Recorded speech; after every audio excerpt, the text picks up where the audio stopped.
Chapter 178. Su Fengnian nodded and smiled. But if I die inside or outside the city, it will be a headache for Zhao Heng and Zhao Sun.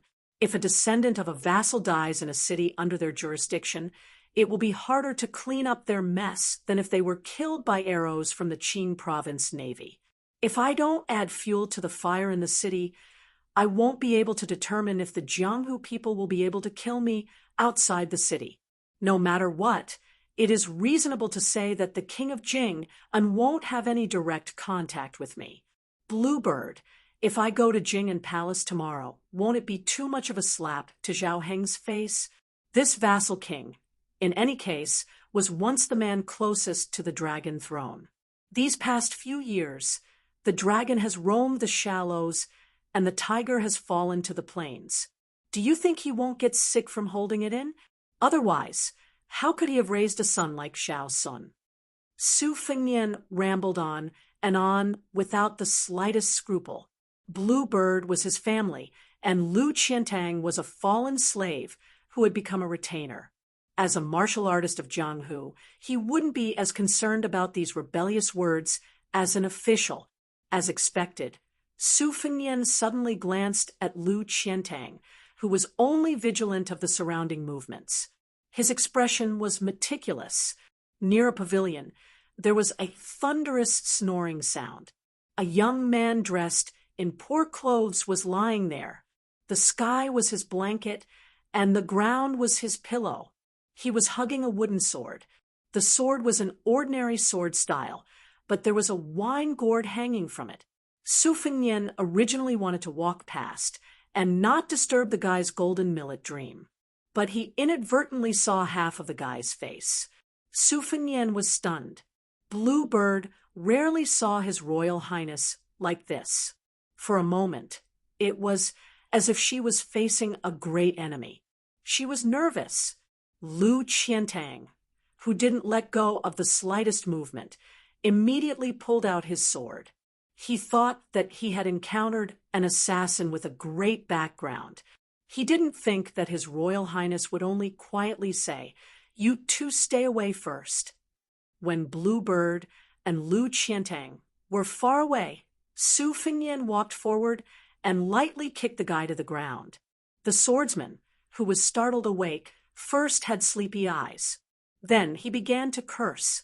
Then he had the same expression as Su Fengnian when he saw him. His face was full of disbelief. He wiped the drool from his mouth and rubbed his eyes. Pleasantly surprised, he said, "Surnamed Su?" How many times had he said it? But this bastard still wasn't willing to call out Su Fengnian's name. He always said that this name was too effeminate. It was so scholarly that it made him sound like he was from an aristocratic family. The next scene stunned Lu Qiantang.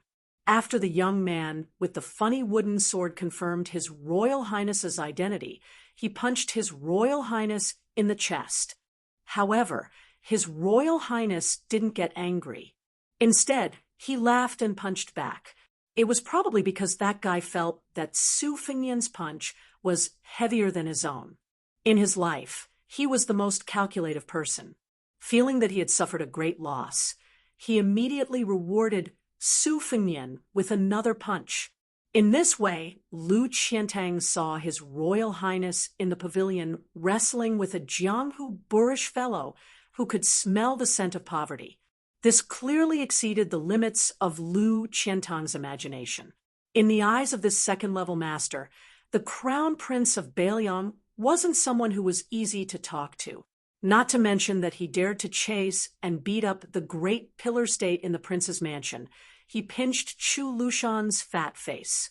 Even after he left Beiliang, he first trampled on Qingyang Palace. Then he started the Battle of Spring Deity Lake. Everything happened one after another. When had he ever seen His Royal Highness being beaten like this? Why didn't he fight back? The swordsman Lu Qiantang was a second-ranked swordsman with exceptional eyesight. Naturally, he could tell that His Royal Highness was holding back too much every time he attacked. He was striving to be no different from ordinary people. Lu Qiantang had never dared to think that there was anyone in the world who was worthy of this crown prince's careful treatment. Occasionally, when he was free, he would compare his royal highness with the other princes in the capital. However, he always felt that Su Fengnian was more domineering and powerful if they were to really fight. The young swordsman in the pavilion was not a poetic young swordsman sleeping on the lake. He was a stark contrast to Su Fengnian, not to mention the wooden sword, the gourd he picked from the vegetable garden, dried it, and stored it in the sun to store wine. From head to toe, his clothes were really not worth more than 10 copper coins. On Mount Longhu, Qi Xianxia wore hemp shoes. Moreover, the pair of hemp shoes on the little celestial master's feet did not need to be mended. Moreover, Su Fengnian was more certain than anyone else that the man in front of him was really poor. He was so poor that there were no jingling sounds in his pockets. Poor to the point that there were only 4 walls in his house. In any case, he had a home. After this fellow left home to travel, he could only call the 4 corners of the world his home. He did not know what to eat next. For a swordsman to reach this level, he could not be any more miserable. That guy had been starving for a few days, so he was completely listless from all the fighting. He lay back down and looked at Su Fengnian's luxurious clothes. With a face full of disbelief, he asked weakly, "Brat, which family did you steal the clothes of? You even have 2 good swords. They must be worth a lot of money, right? All right, I have to hurry to the top of the city wall to look at the portrait. There's a high chance that you're there. I'll report it to the government tomorrow." Su Fengnian sat on the side and leaned against a pillar. He laughed and said, "Wenhua, oh Wenhua, why don't you have some future prospects? I'm still waiting for you to make a name for yourself so that I can take advantage of you. Why are you still like this? You're just as sloppy as you were 2 years ago. How many meals have you not eaten?"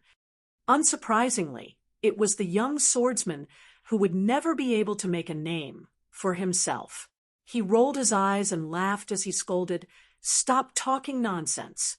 Su, if you still have some conscience, then take off this eyesore of a set of clothes and exchange it for some good wine and meat.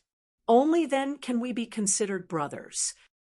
Su Fengnian laughed and said, "All right, you can eat your fill with wine and meat."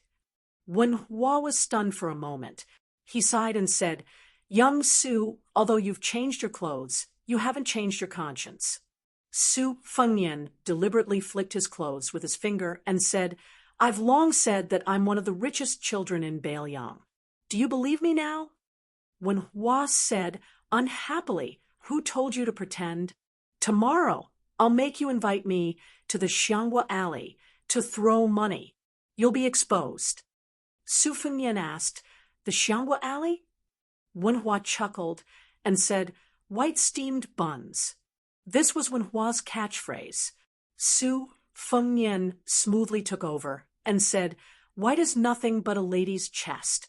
Oh, is it a good brothel?" Wenhua smacked his lips and said with a yearning expression, "The best place in Xiangfan City. A few days ago, I saw a leading lady in the Xianghua Alley from afar. Just now, I was dreaming of doing it with her. In the end, I was King woken up by you. No, you have to compensate me." Su Fengnian slanted his eyes and said, "What are you pretending to be a hero for? Didn't you say that you won't lose your virginity before you return home in glory?" Wenhua said helplessly and discouraged, "You won't allow me to enjoy my mouth." Su Fengnian asked, "Find a place to get some beef?"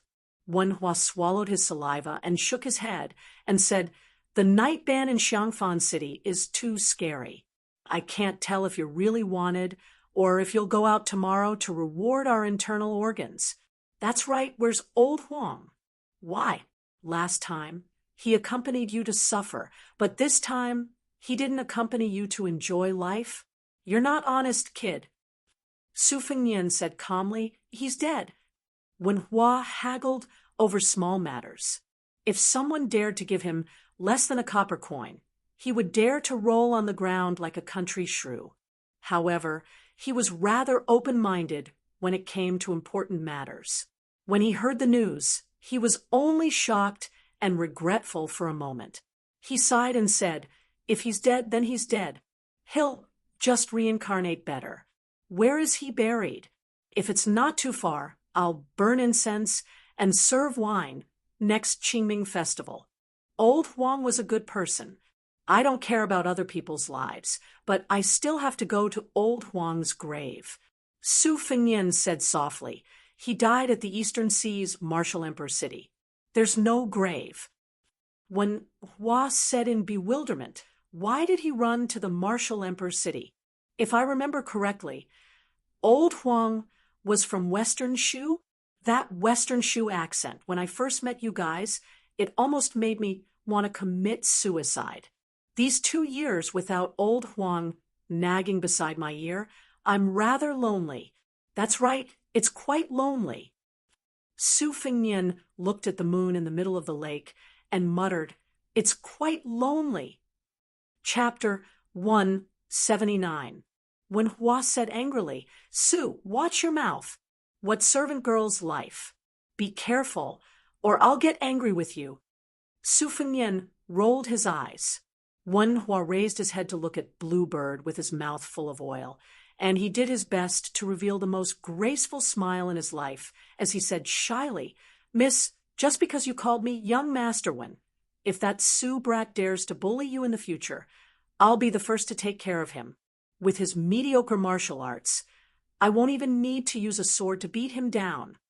Su Fengnian laughed loudly and teased, "Young Master Wen, come, drink." When Hua was in a great mood, it was the first time he'd been called young Master Wen. His entire body felt comfortable, and he suddenly felt that besides the woman he adored in his heart, she was the second cutest woman in the world. Such a well-educated and virtuous woman was a servant girl. Only a ghost would believe that. When Hua burped, and the remaining wine was carefully poured into his wine gourd. When Hua threw a glance at Su Fengnian, and Su Fengnian shook his head. Wen Hua nodded vigorously, causing Bluebird to be baffled. It was actually Su Fengnian who couldn't dissuade Wen Hua, and he could only awkwardly ask Bluebird to carry the lunchbox back to the inn first. The two of them ran out of the pavilion like a wisp of smoke and found a clump of grass near the water. They took off their pants and squatted down at intervals, and their bare buttocks were especially absurd under the moonlight. The two men ruined the scenery like this by taking a dump at Thin Goat Lake. However, if one knew about the hardships of those years, they wouldn't be surprised by the vulgar and despicable actions of this pair of buffoons at this moment. To a nobody like Wen Hua, who was crazy poor, the most F*king happy thing in the world wasn't eating, drinking, and sleeping, but the word shit, because only when one was full would one have the capital to shit. And this was a very shallow principle. Wen Hua, who was squatting by the lake, exhaled a long breath, and he said leisurely, "Who knows, there might have been some poet or elegant scholar who recited poems here in the past. When I think of this, I feel great." Su Fengnian did not say anything. He believed that King of Jing'an, Zhao Heng, would never have thought that the crown prince of Beiliang would urinate and defecate beside the Thin Goat Lake. Wen Hua was slightly bored when he saw Su Fengnian didn't move, and he suddenly smacked his lips in shock. "Su, there's a stone tablet behind the place where I shit." Su Fengnian finally could not bear it any longer and cursed, "That's the record of the Slender Goat Lake written by the governor of the previous dynasty, Li Mi. You son of a beat, *tch, really know how to pick a place."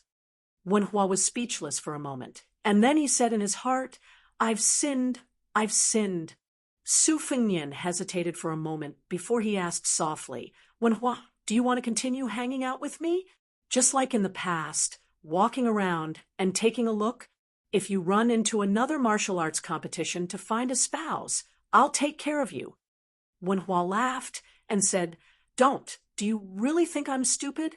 Kid, you're amazing now, and I don't care who you are. In any case, I still think of you as a brother, but brothers are brothers. Although freeloading is natural law, if you're willing to part with money, I'm afraid I won't have the heart to endure hardships. So, you go your own way, and I'll go mine. If we're fated to meet again, then we'll meet again. Wenhua, don't talk about anything else, but when it comes to practicing the sword, I'm afraid I won't have the heart to endure hardships again. Kid, I appreciate your good intentions. Tomorrow I'll be leaving the city, and I want to go to the Beimang border to take a look. Just take it as broadening my horizons. Su Fengnian said softly, the border is going to be chaotic. You take it easy. When Hua exclaimed in surprise and joked, chaotic? Are you really the son of an aristocratic family? From Beiliang? Su Fengnian said with a laugh, isn't that so? When Hua sighed and said, earlier I said I'd treat you to a meal of fine wine and meat, but I never thought I'd owe you another meal when we meet again. Su Fengnian said, you owe me then. Kid, just don't die. Otherwise, there'll always be a chance to pay me back. Wen Hua chuckled and said, according to old Huang's words, I'd have to say something like this at this time. Su Fengnian said absent-mindedly, that's right. Wen Hua suddenly shouted, the blades of grass on my side are fucking ridiculously small. It's not easy to wipe my ass. It seems your side is a bit wider. Hurry up and throw some over. Su Fengnian cursed and threw over a clump of blades of grass. The two of them returned to the pavilion, and Wen Hua asked, you're not going back to the inn? Su Fengnian shook his head and said, let's have a chat. Tell me about that young lady of yours. The two of them chatted until dawn, and then Wen Hua glanced at the dawn sky before he stood up and said, all right, I'm going out of the city. Help me remember the wine and meat that I owe you. Right, help me thank that good young lady.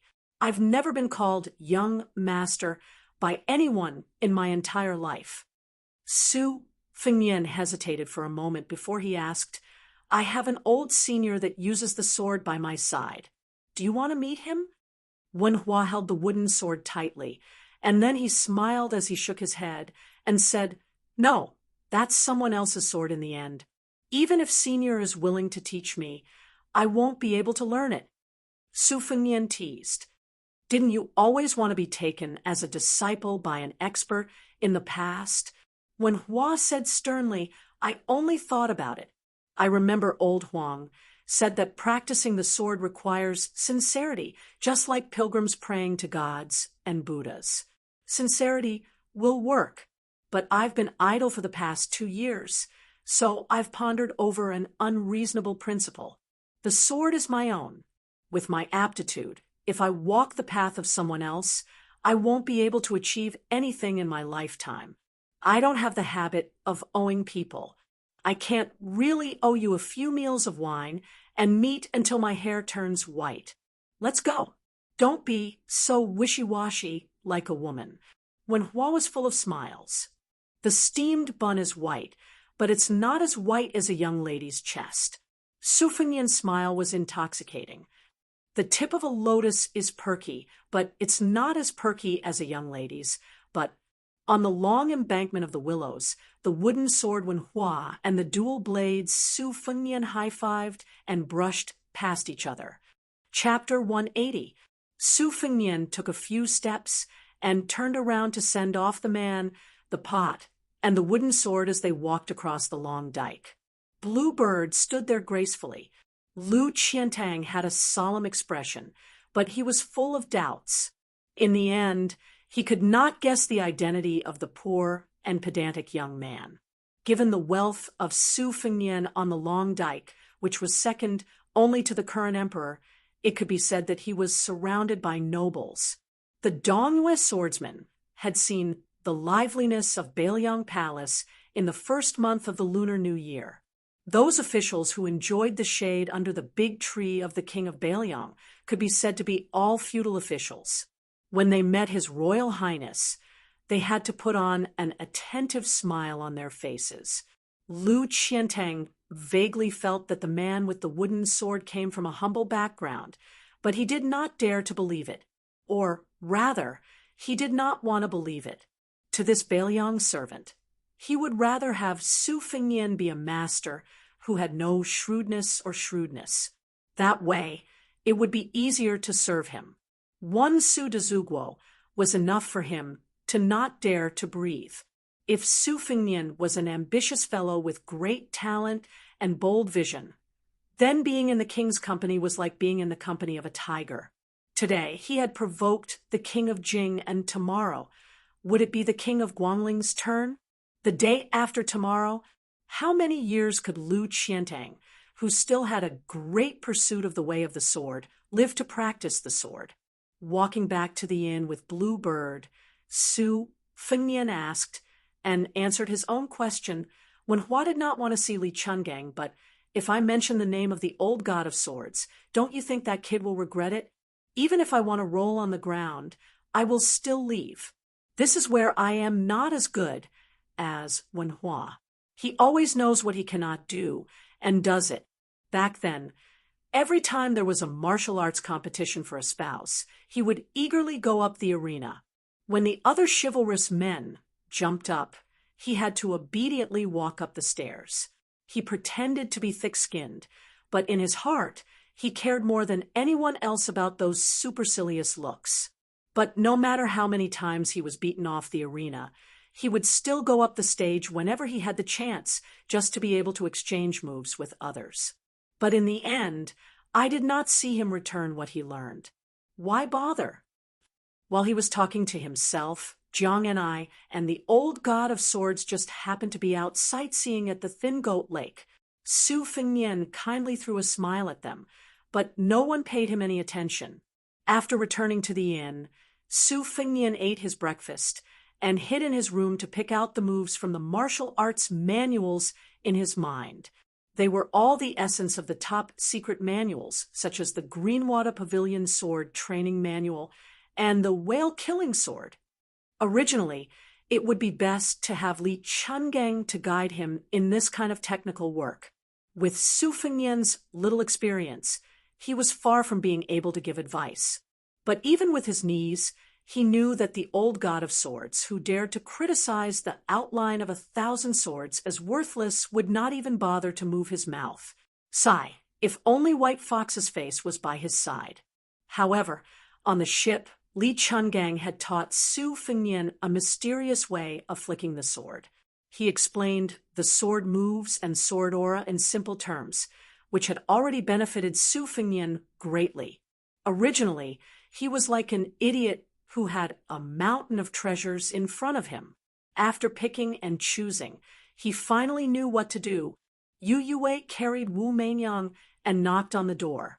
After Blue Bird opened the door, she said that she wanted to go sightseeing. Su Fengnian did not stop her and instructed Xu Xiu and Enchanting to be her attendants. When Yu Yue saw that Su Fengnian had no intention of going out, her expression became gloomy and her interest was somewhat reduced. Su Fengnian saw this and did not change his original intention. Jiang and I did not have time to study, so Su Fengnian had Blue Bird go to the bookcase and pick out a few secret manuals. Among them, there was a secret manual on spear techniques called Arm Sutra, which was rumored to be written by the horse racing spear Wu Kuang. The reason why Su Fengnian was particularly interested in it was because Enchanting had occasionally mentioned it. The old sword god took a few glances and asserted that this book was a secret record of the spear immortal Wang Xiu's experience when he was young. However, after he became famous, he found it vulgar and refused to admit it. Thus, he used the name of his direct disciple Wu Kuang. When Su Fengnian flipped through the book, he saw that Blue Bird's expression was abnormal. He asked, "Do you know Wu Kuang?" Su Fengnian was just asking casually. Unexpectedly, Blue Bird nodded her head. Wang Xiu was one of the 4 grandmasters who were equally famous as Enchanting. At that time, he was known as the world's #1 spear art. His junior brother was now Su Zhao's personal guard. Other than taking in Wu Kuang as his disciple, his most prized disciple, Chun Jibao, had surpassed his master. It was rumored that he had died under the spear of a villain. However, for some unknown reason, Wang Xiu's weapon, the instant spear, had never appeared in the world after this grandmaster's death. Perhaps it was because Chun Jibao's betrayal of his master was too unpopular, or perhaps it was because he wore a white robe and carried a sword all year round. It seemed that no one had ever taken this rumor seriously. When Chun Jibao finished his apprenticeship, he was only in his early 20s. Even Wang Xiu was not as strong as Wang Xianji. The older he got, the more immortal he looked. However, Chun Jibao was indeed worthy of being Wang Xiu's disciple. Just like Wang Xiu's cold and murderous spear art, he pressed forward courageously on the battlefield, leaving no way out for himself or his enemy. However, even with Su Fengnian's identity, he had never seen Chun Jibao's spear art. In his impression, this villain, who seemed to be in love with his second sister, Su Weisheng, only knew how to ride a white horse and wear a white robe. He was very amiable to everyone. Usually, he was gentle and kind like a bodhisattva who saved people from suffering. Su Fengnian was puzzled. "Have you guys fought before?" Bluebird shook her head. Su Fengnian saw that it was hard for her to say, so he didn't ask anymore. Even though he was extremely curious, he held back his curiosity. Ever since he was young and saw her being led by his mother, he only knew that she was called Bluebird. After that, he never probed further. He was so used to it that he thoughtlessly forgot that as long as one was a person, they would have a surname and a name. For example, the maidservant's name was Hong Musk. Su Fengnian also knew that she was called Song Xiaofeng. As for whether Bluebird was her real name or just a nickname, Su Fengnian really didn't know. After returning from his travels, he learned that Wudong Garden was not a small pool where one could see the bottom at a glance. The maidservants were not simple vases without any stories. However, when it came to Bluebird, Su Fengnian selfishly hoped that she was just Bluebird, the girl that his mother had brought over to be his childhood sweetheart. Chapter 181. Arm scripture implied that the spear in one's hand was the third arm. The spear techniques recorded in the book were exquisite and profound. Su Fengnian roughly picked out 3 moves and counted with his fingers. 16 moves had already been painstakingly scoured out by Su Fengnian from various secret martial arts manuals.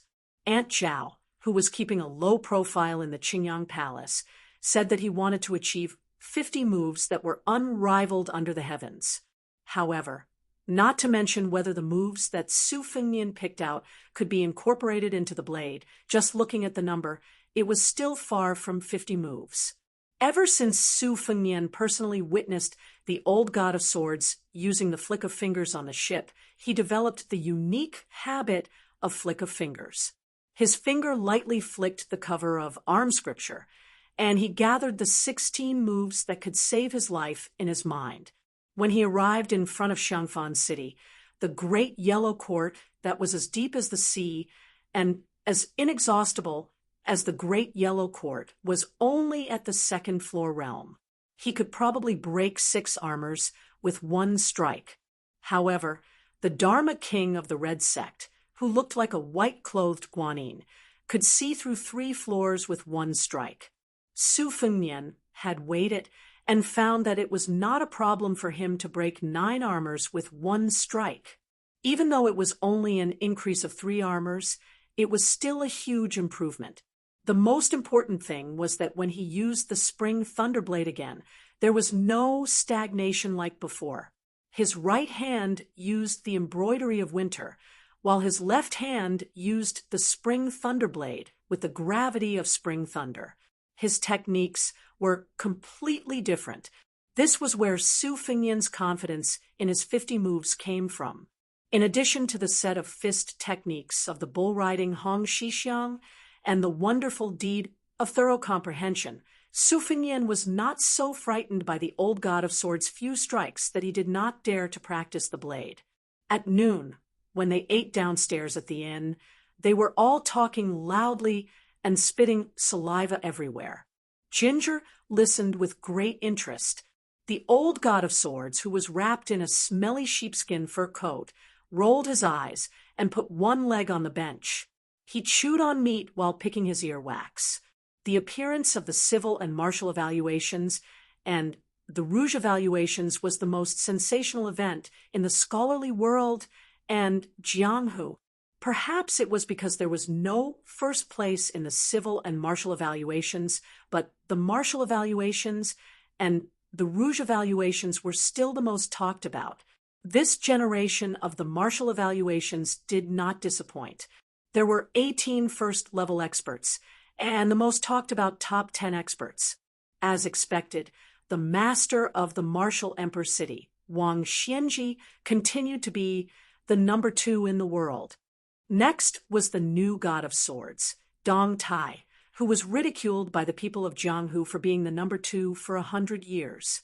The third was still an old face, Chao Guanzi, who was praised as the most outstanding scholar in the world. Along with this came another big piece of news.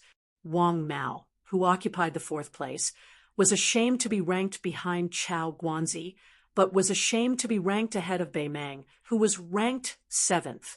Hong Jingyan, who was ranked 1st on the martial evaluations, was immediately pushed to the heart of the storm. He and the god of swords, Li Chungang, became the hottest topic of the day. In the martial evaluations, which did not only look at the level of martial arts, but also the level of talent, there was an extremely interesting saying. It could be summarized as Guanyin, Jianguan, South Lu Zuzu, and North Xinwu. Of the 4, Su Fingnian had already met 3 of them. The one who rode the bull, Wu Luding of the sword tomb of the Wu family, and the female Dharmaraja, dressed in white. The only remaining one was little Lu Zuki Xianxia from Mount Longhu. However, the latter had already met Su Fingnian on the fishing platform. Other than the martial evaluations, the rouge evaluations also caused a great commotion. Nangong Push and Chun Yu occupied 1 or 2 of the martial evaluations. However, they were different from the other women who had long ago stunned the world. These 2 had never been famous, which made them even more attractive. But what Su Fingnian was most proud of was that not only did his second sister make a name for herself in the literature review, she also took the 1st place in the Rouge Review and Vice Review. Other than this, Wang Dongxiang, who took him on the Turtle, also made it into the Literature Review and Vice Review. Although she didn't make it to the top, for a girl from a relatively ordinary family, it was a rare honor. Su Fingnian now understood why the gloomy father and son in the city had not made any moves. He glanced at the old god of swords opposite him, who could attract countless supercilious looks. Everyone in Jianghu knew that there was this immortal who was known as the Green Snake in 2 sleeves and 1 sword by his side, the swordsmen in Xiangfan City, who were itching to get rid of evil, for the people would have to be 10 times more courageous. Who would dare to make a move? Jiang and I heard that some of the old god of swords in the restaurant had finally come out of seclusion, only to be the accomplice of a villain in Beiliang Palace. They all said that the old god of swords had become muddle-headed and that he could not protect his integrity in his later years. With old god of swords attitude, it was likely that he would not be able to compete with Dong Tai for the title of the world's number 1 sword. She was very angry, especially when she saw that the old man only cared about eating meat and drinking wine. She said indignantly, "Hey, didn't you hear them? They're all talking bad about you." Old Man Li said cheerfully, "I heard them. This old man is not deaf." Jiang and I was probably angry that he did not fight back. She put down her chopsticks and stretched out her small hand. She said angrily, "Give me back the talisman." The old god of swords pretended to be surprised and asked, "What?" Jiang and I repeated it again. The old man still pretended to be dumb and asked something. The little mud man stared at him a few times and finally gave up. She completely ignored this old man who could clearly split the river with one sword and let others talk bad about him. Su Fengnian was not amused by her childish behavior and laughed out loud. Jiang and I heard it and angrily said, "What are you laughing at? I'm not going to study today." Su Fengnian smiled and said, "If you don't laugh, then don't laugh. Let me talk to you. What kind of status does old god of swords Li have? Do you need to lower yourself to the same level as these short-sighted people? You can't let the old god of swords, the 8th master in the world, fight with these people, right?" Jiang and I snorted coldly and said, "Only the 8th. Su Fengnian used his chopsticks and pretended to hit Jiang and I. In the end, he did not really do it. Old man Li rubbed his chin and said, "Indeed, only the 8th. Which son of a bitch made the ranking? We need to talk about it. This old man was once the number 1 in the world. In this way, compared to the 11th master in the world, he is more miserable. We need to talk about it." Su Fengnian said regretfully, "My Huang man is actually not on the martial arts ranking sub-ranking. We also need to talk about it."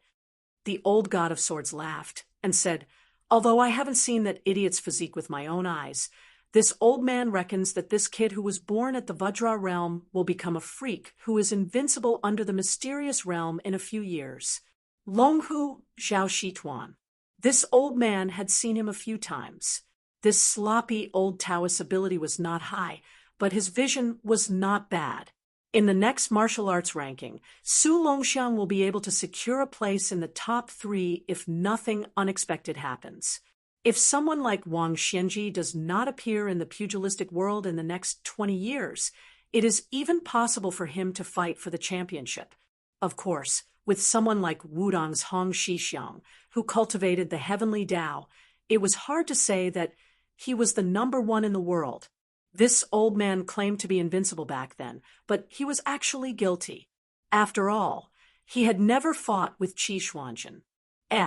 That's strange. Su Xiao has 4 children. Su Weisheng and Su Longxiang are all extraordinarily gifted characters. Why is it that you, Sheila, can't fight normally?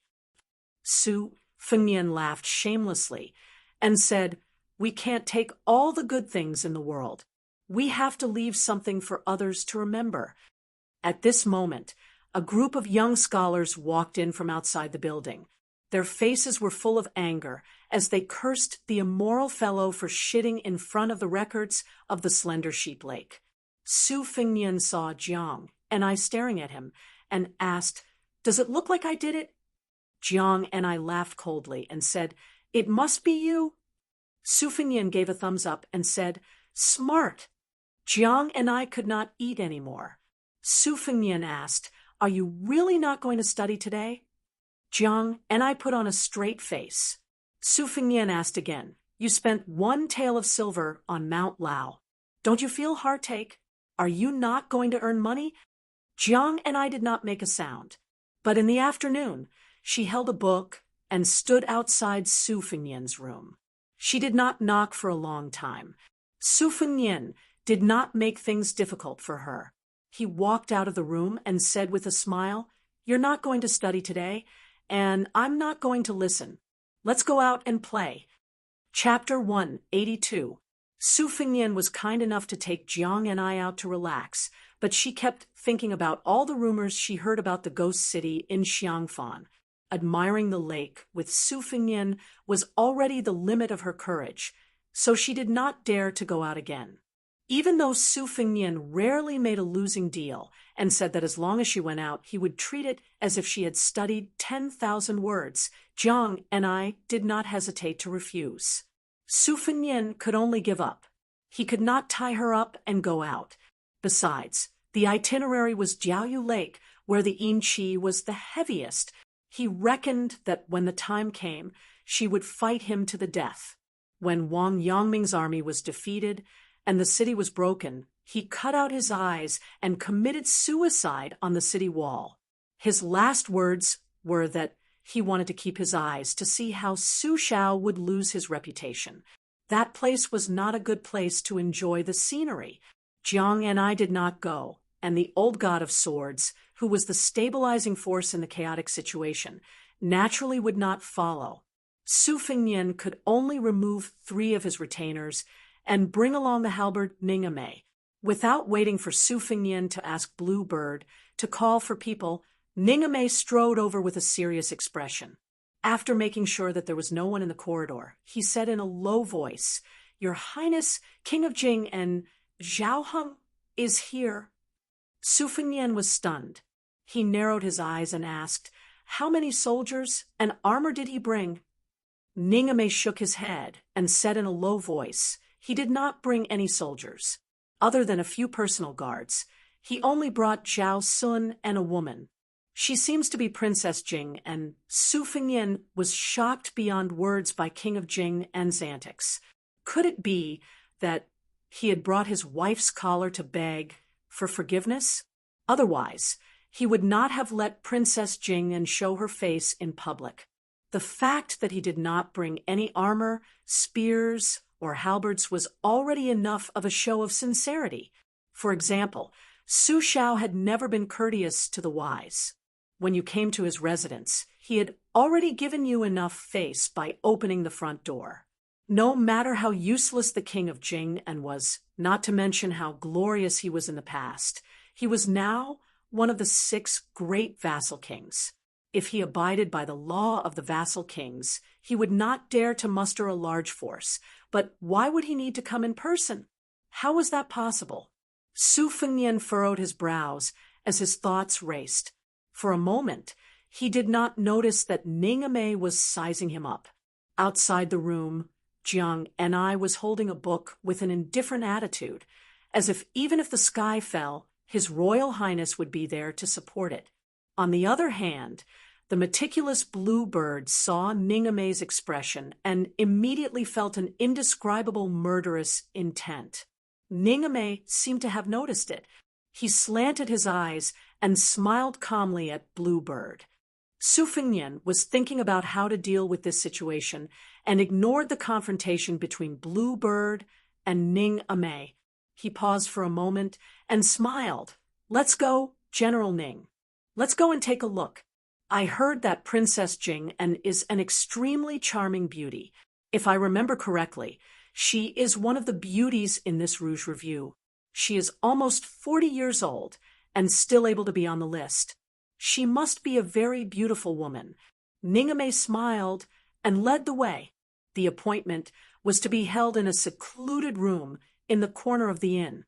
Unknowingly, Lu Yangshu and the other 2 had gathered behind Su Fengnian. By the time Su Fengnian entered the room, even Li Chungang was standing silently in the corner. At the door stood 2 imperial bodyguards of the Prince of Jing'an's estate, who were in the prime of their lives. Their auras were strong and unending. One of them wielded a saber, while the other was empty-handed. There was a scent of the battlefield that Su Fengnian was no stranger to about them. The old soldiers in the army always said that even ghosts would be afraid of people who crawled out from a pile of hundreds and thousands of corpses. This was because their bodies were tainted with an extreme yang aura that was snatched from the corpses. Therefore, whenever the Beiliang soldiers mentioned the Pillar State in Xiangfan City, they would always proudly say that hundreds of thousands of wandering ghosts were nothing. As long as the great general entered the city alone, those filthy otherworldly items would not even be able to become ghosts. They would perform the 36,000 great ritual of the heavens. The 2 imperial bodyguards who had just left the battlefield did not stop Su Fengnian. Presumably, the King of Jing and Zhaoheng was famous for his shrewdness. Since he was willing to sacrifice his face and personally enter the inn, he would not delay the important matters. Su Fengnian, who was armed with 2 sabers, did not knock on the door. Instead, he directly pushed the door open. The eldest son of Xiang Fan, the crown prince of the king of Jing, and Zhao Sun, was standing with his head lowered. A middle-aged, elegant man was sitting on a chair, twirling a string of 108 Tiantai Bodhi beads in his hand. He was reciting the names of the 3 treasures. His face was unusually pious. Although he was already in his 40s and would soon be over 50, he still had an outstanding demeanor. At first glance, one could tell that he was a handsome man with a jade-like face when he was young. According to the unofficial history, the king of Jing was most favored by the Empress Dowager and was given the nickname Tanlang because Zhao Heng had been handsome since he was a child. In addition, he was pure filial and docile, so he was able to enjoy the Empress Dowager's love among the princes. After he was crowned, he became even more outstanding and elegant. According to the official history, the 6th prince was good at riding and shooting. He held a long spear in his hand and rode a horse. It was enough to show that Zhao Heng was unparalleled in the past.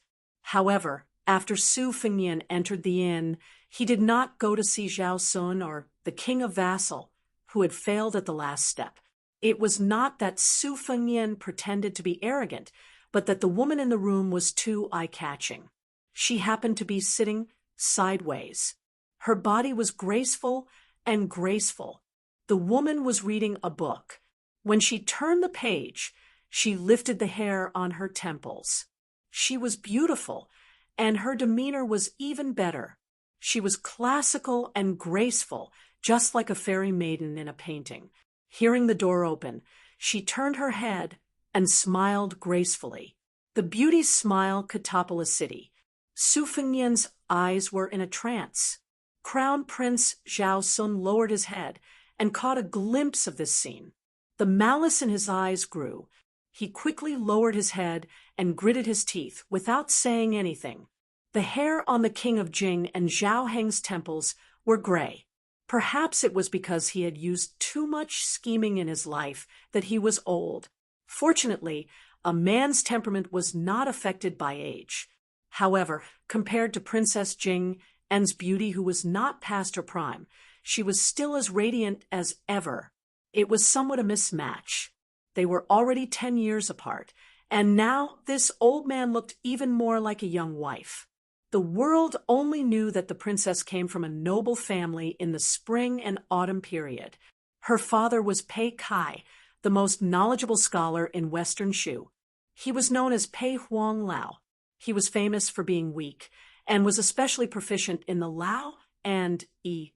He was above the secular world, and was fully deserving of the title of a great scholar of the classics. The Pei family withered during the unjust war of the spring and autumn period. Pei Kai died for his country, leaving behind only an orphan. The orphan of the fallen country married into a noble family, a beauty matched with a noble. Su Fengnian only looked deeply at Princess Pei. In the eyes of others, he was a licentious lecher who was extremely rude. A palace guard was about to close the door when Lu Qiantang acted as if he was about to draw his sword. With his back to the door, Su Fengnian coldly said, "Impudent! Don't be rude." He allowed the door to slowly close. King of Jing and Zhao Heng did not rise to greet him. After he finished chanting, he hung the prayer beads and tied them to his well-maintained hands. He raised his head and said warmly, "Fengnian, there are no outsiders here. You and I can call each other uncle and nephew." Su Fengnian restrained his arrogance and returned the favor. He said warmly, "Nephew greets Uncle King of Jing," and Chapter 183. Perhaps Zhao Heng did not expect the notorious crown prince of Beiliang to be so easy to talk to. His eyes darkened as he gently pinched a Bodhi prayer bead between his index finger and thumb. With a gratified expression on his face, he said, "Brother Su, A tiger does not beget a dog. Back then, I could not compare to him in terms of horsemanship and had no choice but to lose to him in every aspect. It was inevitable that I was unconvinced and thought that I had to make up for it somehow. My son, Zhao Sun, was not suited for martial arts, so I forced him to study hard. I was afraid that even my son would not be able to compare to Brother Su. Today, it seems that I still failed to flatter you and lost by a large margin. By the way, Fengnian, Uncle Wang took the liberty of coming here this time to bring this stupid boy from studying to apologize to you. Zhao Sun's reputation is thin. Even if he knows that he is in the wrong, he would not dare to come here. He had no choice but to ask his mother to step forward and escort him here. I have made a fool of myself in front of you. Princess Fei's laughter could topple a nation.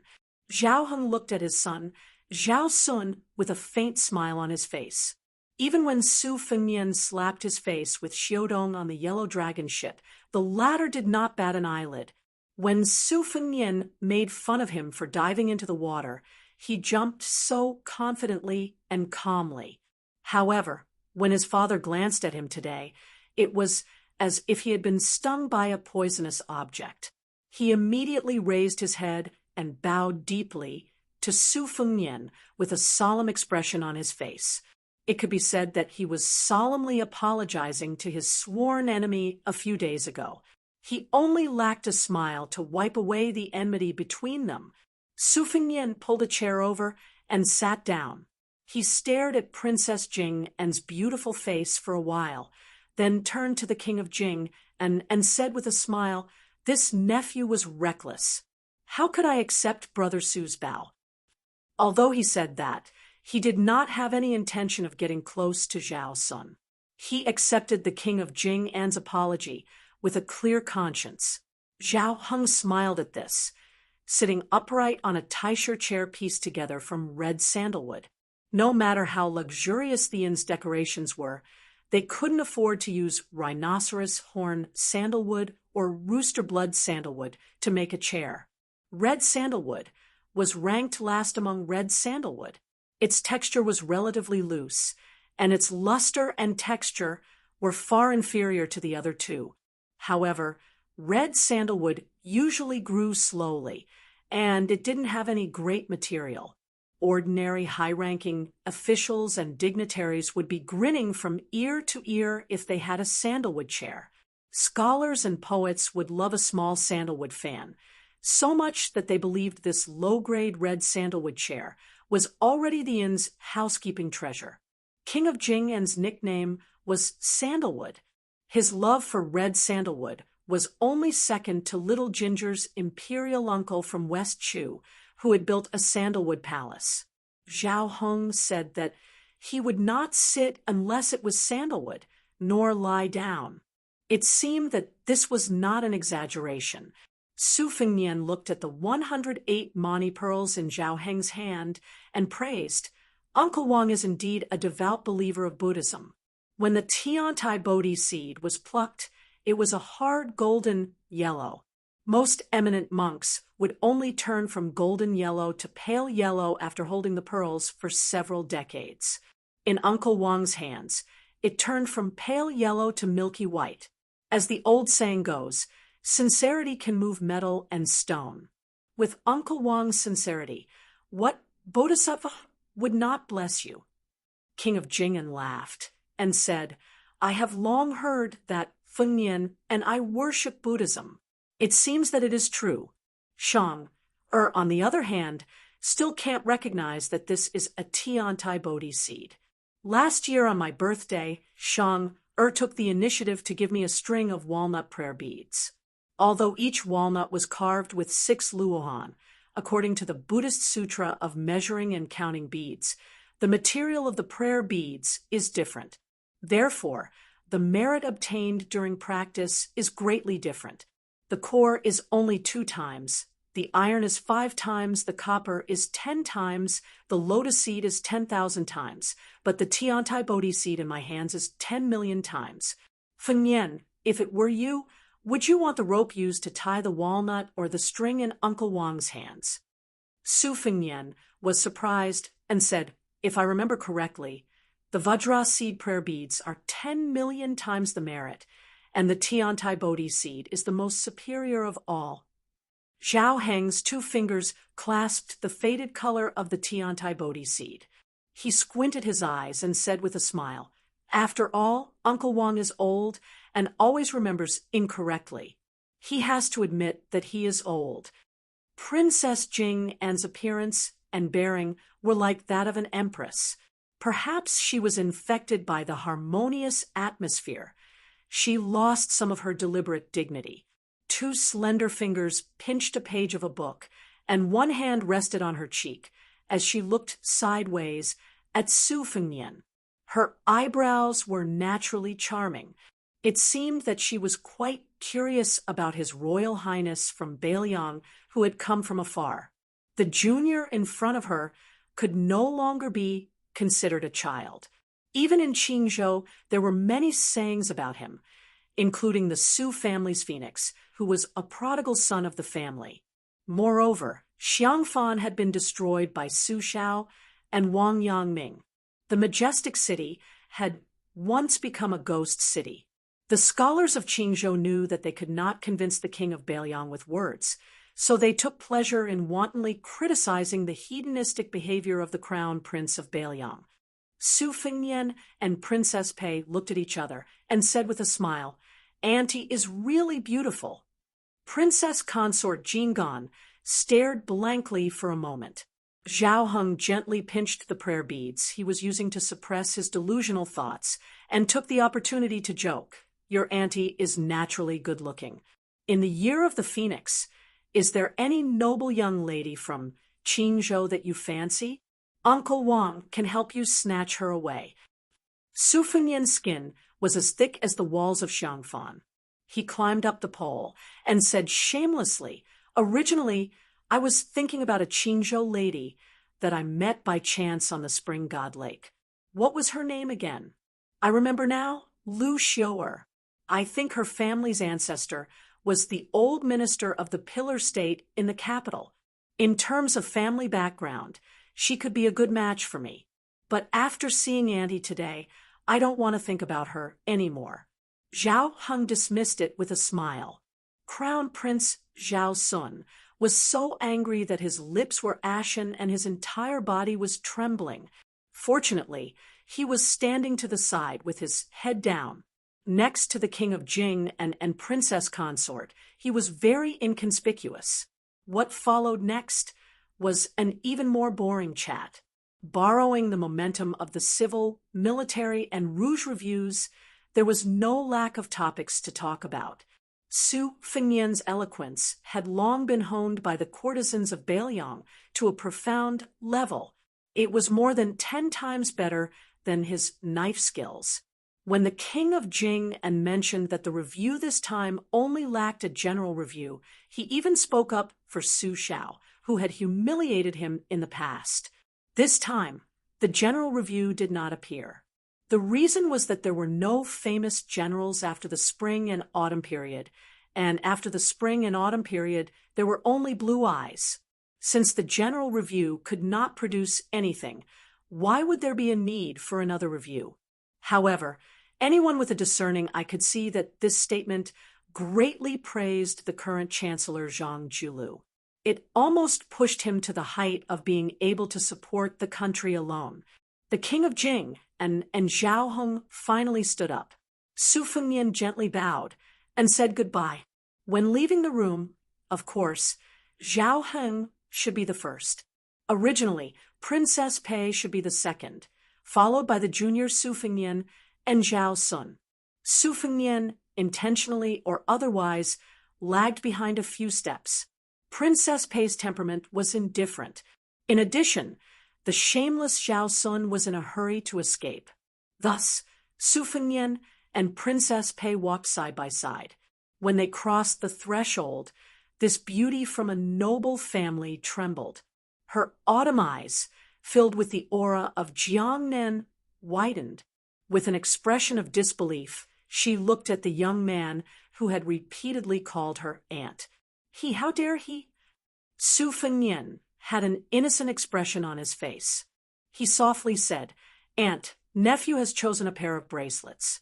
In a moment, I will have someone send it to the prince's mansion." Her ears were completely red.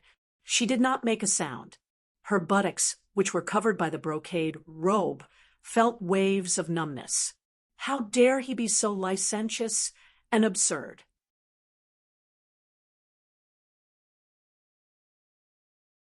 He recalled every detail of King of Jingen's movements, Princess Pei's subtle frowning and relaxing, Zhao Sun's slight raising and lowering of his head. Finally, Bluebird entered the room with a set of Wang Dongxiang's The First Snow. Su Fengnian took the book, narrowed his eyes, and stood up to change his position.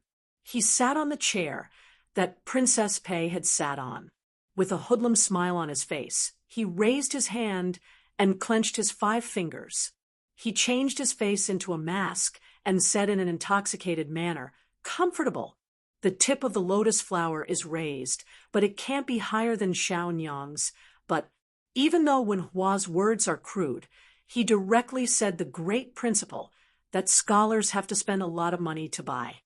Bluebird was confused. She did not see the unrestrained undercurrent at the door.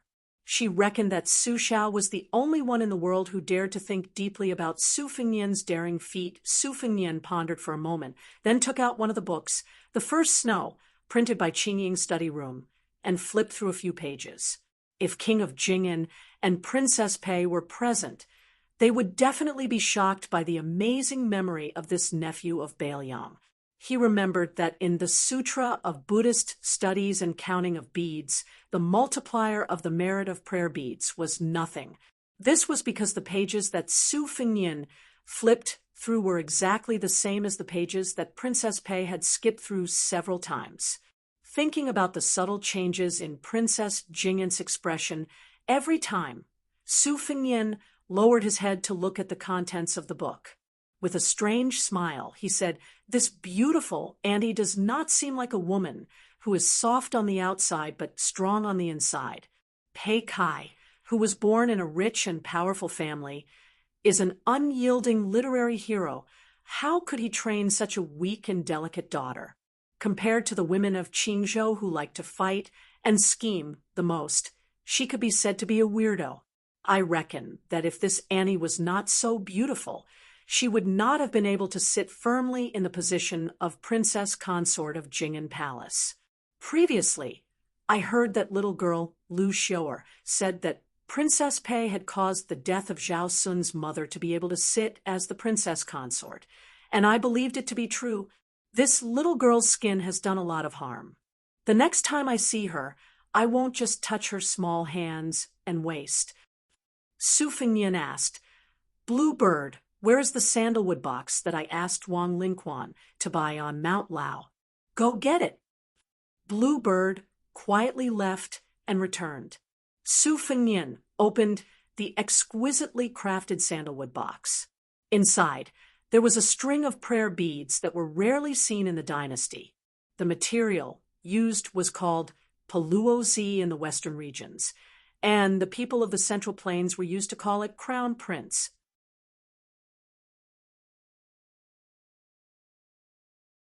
Chapter 185. Su Fengnian laughed and said self-deprecatingly, "It seems like I'm a coward who was scared out of my wits. I don't have the right to criticize someone as ambitious as Zhao Heng." The king of Jing and Bluebird smiled and shook her head. "Zhao Heng has already lost the first move in his discussion with your highness." Su Fengnian smiled and said, "Don't flatter me. The reason why I was able to win by a fluke was because Su Xiao set up the most domineering first move for me. It wasn't my true ability. Humph, I'm still so useless today. It's all because Bluebird and you girls flatter me. Go, serve tea as punishment." Bluebird smiled and remembered something. Her expression turned cold as she said, "Ningame was disrespectful towards King of Jing En's visit. He wanted to see how your highness would respond." Su Fengnian waved his hand and said, "It's reasonable. Ningame is a brave warrior who can wield a heavy halberd weighing 70 to 80 kilograms. How could he be willing to risk his life for others? Speaking of which, if he kowtowed to me as soon as he saw me, I would suspect that he was a traitorous fence-sitter. Don't mind this small matter. Otherwise, Ningame will laugh at me and look down on me even more." Su Fengnian continued, "In the past, when I heard Su Xiao talk about his experiences, I didn't take it to heart. Now that I look back, I understand a little. Killing an enemy on horseback is all about risking your life. If you win, you're the boss. If you lose, you're the grandson. It's clear. What a headache. No wonder Su Xiao said that scholars were the most ruthless and merciless when killing other scholars. Zhao Heng is one of the most sinister people. Sure enough, to practice the saber, you need to personally fight with the enemy. To develop shrewdness, you need to fight with masters like King of Jing and to gain experience. I don't feel bad about giving you a string of satisfaction, worth thousands of gold." Blue Bird took the sandalwood box and left the room, gently closing the door behind her. Su Fengnian took the time to quickly read the last book, The First Snow. Every word was like a gem. He really couldn't understand how a 16-year-old girl could write such a vivid essay. It wasn't an exaggeration to say that her writing was ingenious. Last time when his elder sister went back to Bailiang, he always heard her sigh that she wished the world could have another snow. At that time, he only felt that his elder sister was too sentimental. Now that he flipped to the end, he saw that the ground was covered in snow and the tragic ending was a clean death. He felt both heartache and peace of mind. It was as if not dying was a failure and only death was a real life. In the past, Su Fengnian didn't have such a state of mind. If someone died beside him, he would appear to be indifferent, but in fact, he would always be worried for a long time. It wasn't until 3 years ago when he had to walk around in a difficult situation, experiencing hardships and seeing the world's various forms of life that he changed. Su Fengnian said softly, "Old Huang, are you trying to say that my home is where my heart is at ease?" Su Fengnian, who was sitting alone, laughed. "Hey, how can you say such a literary principle?" In one of the rooms of the inn, Jiang and I was lying on the table staring at the dozen or so copper coins. She had asked the stingy Su Fengnian for one tael of silver that originally belonged to her. In the end, along the way, she was reluctant to buy anything.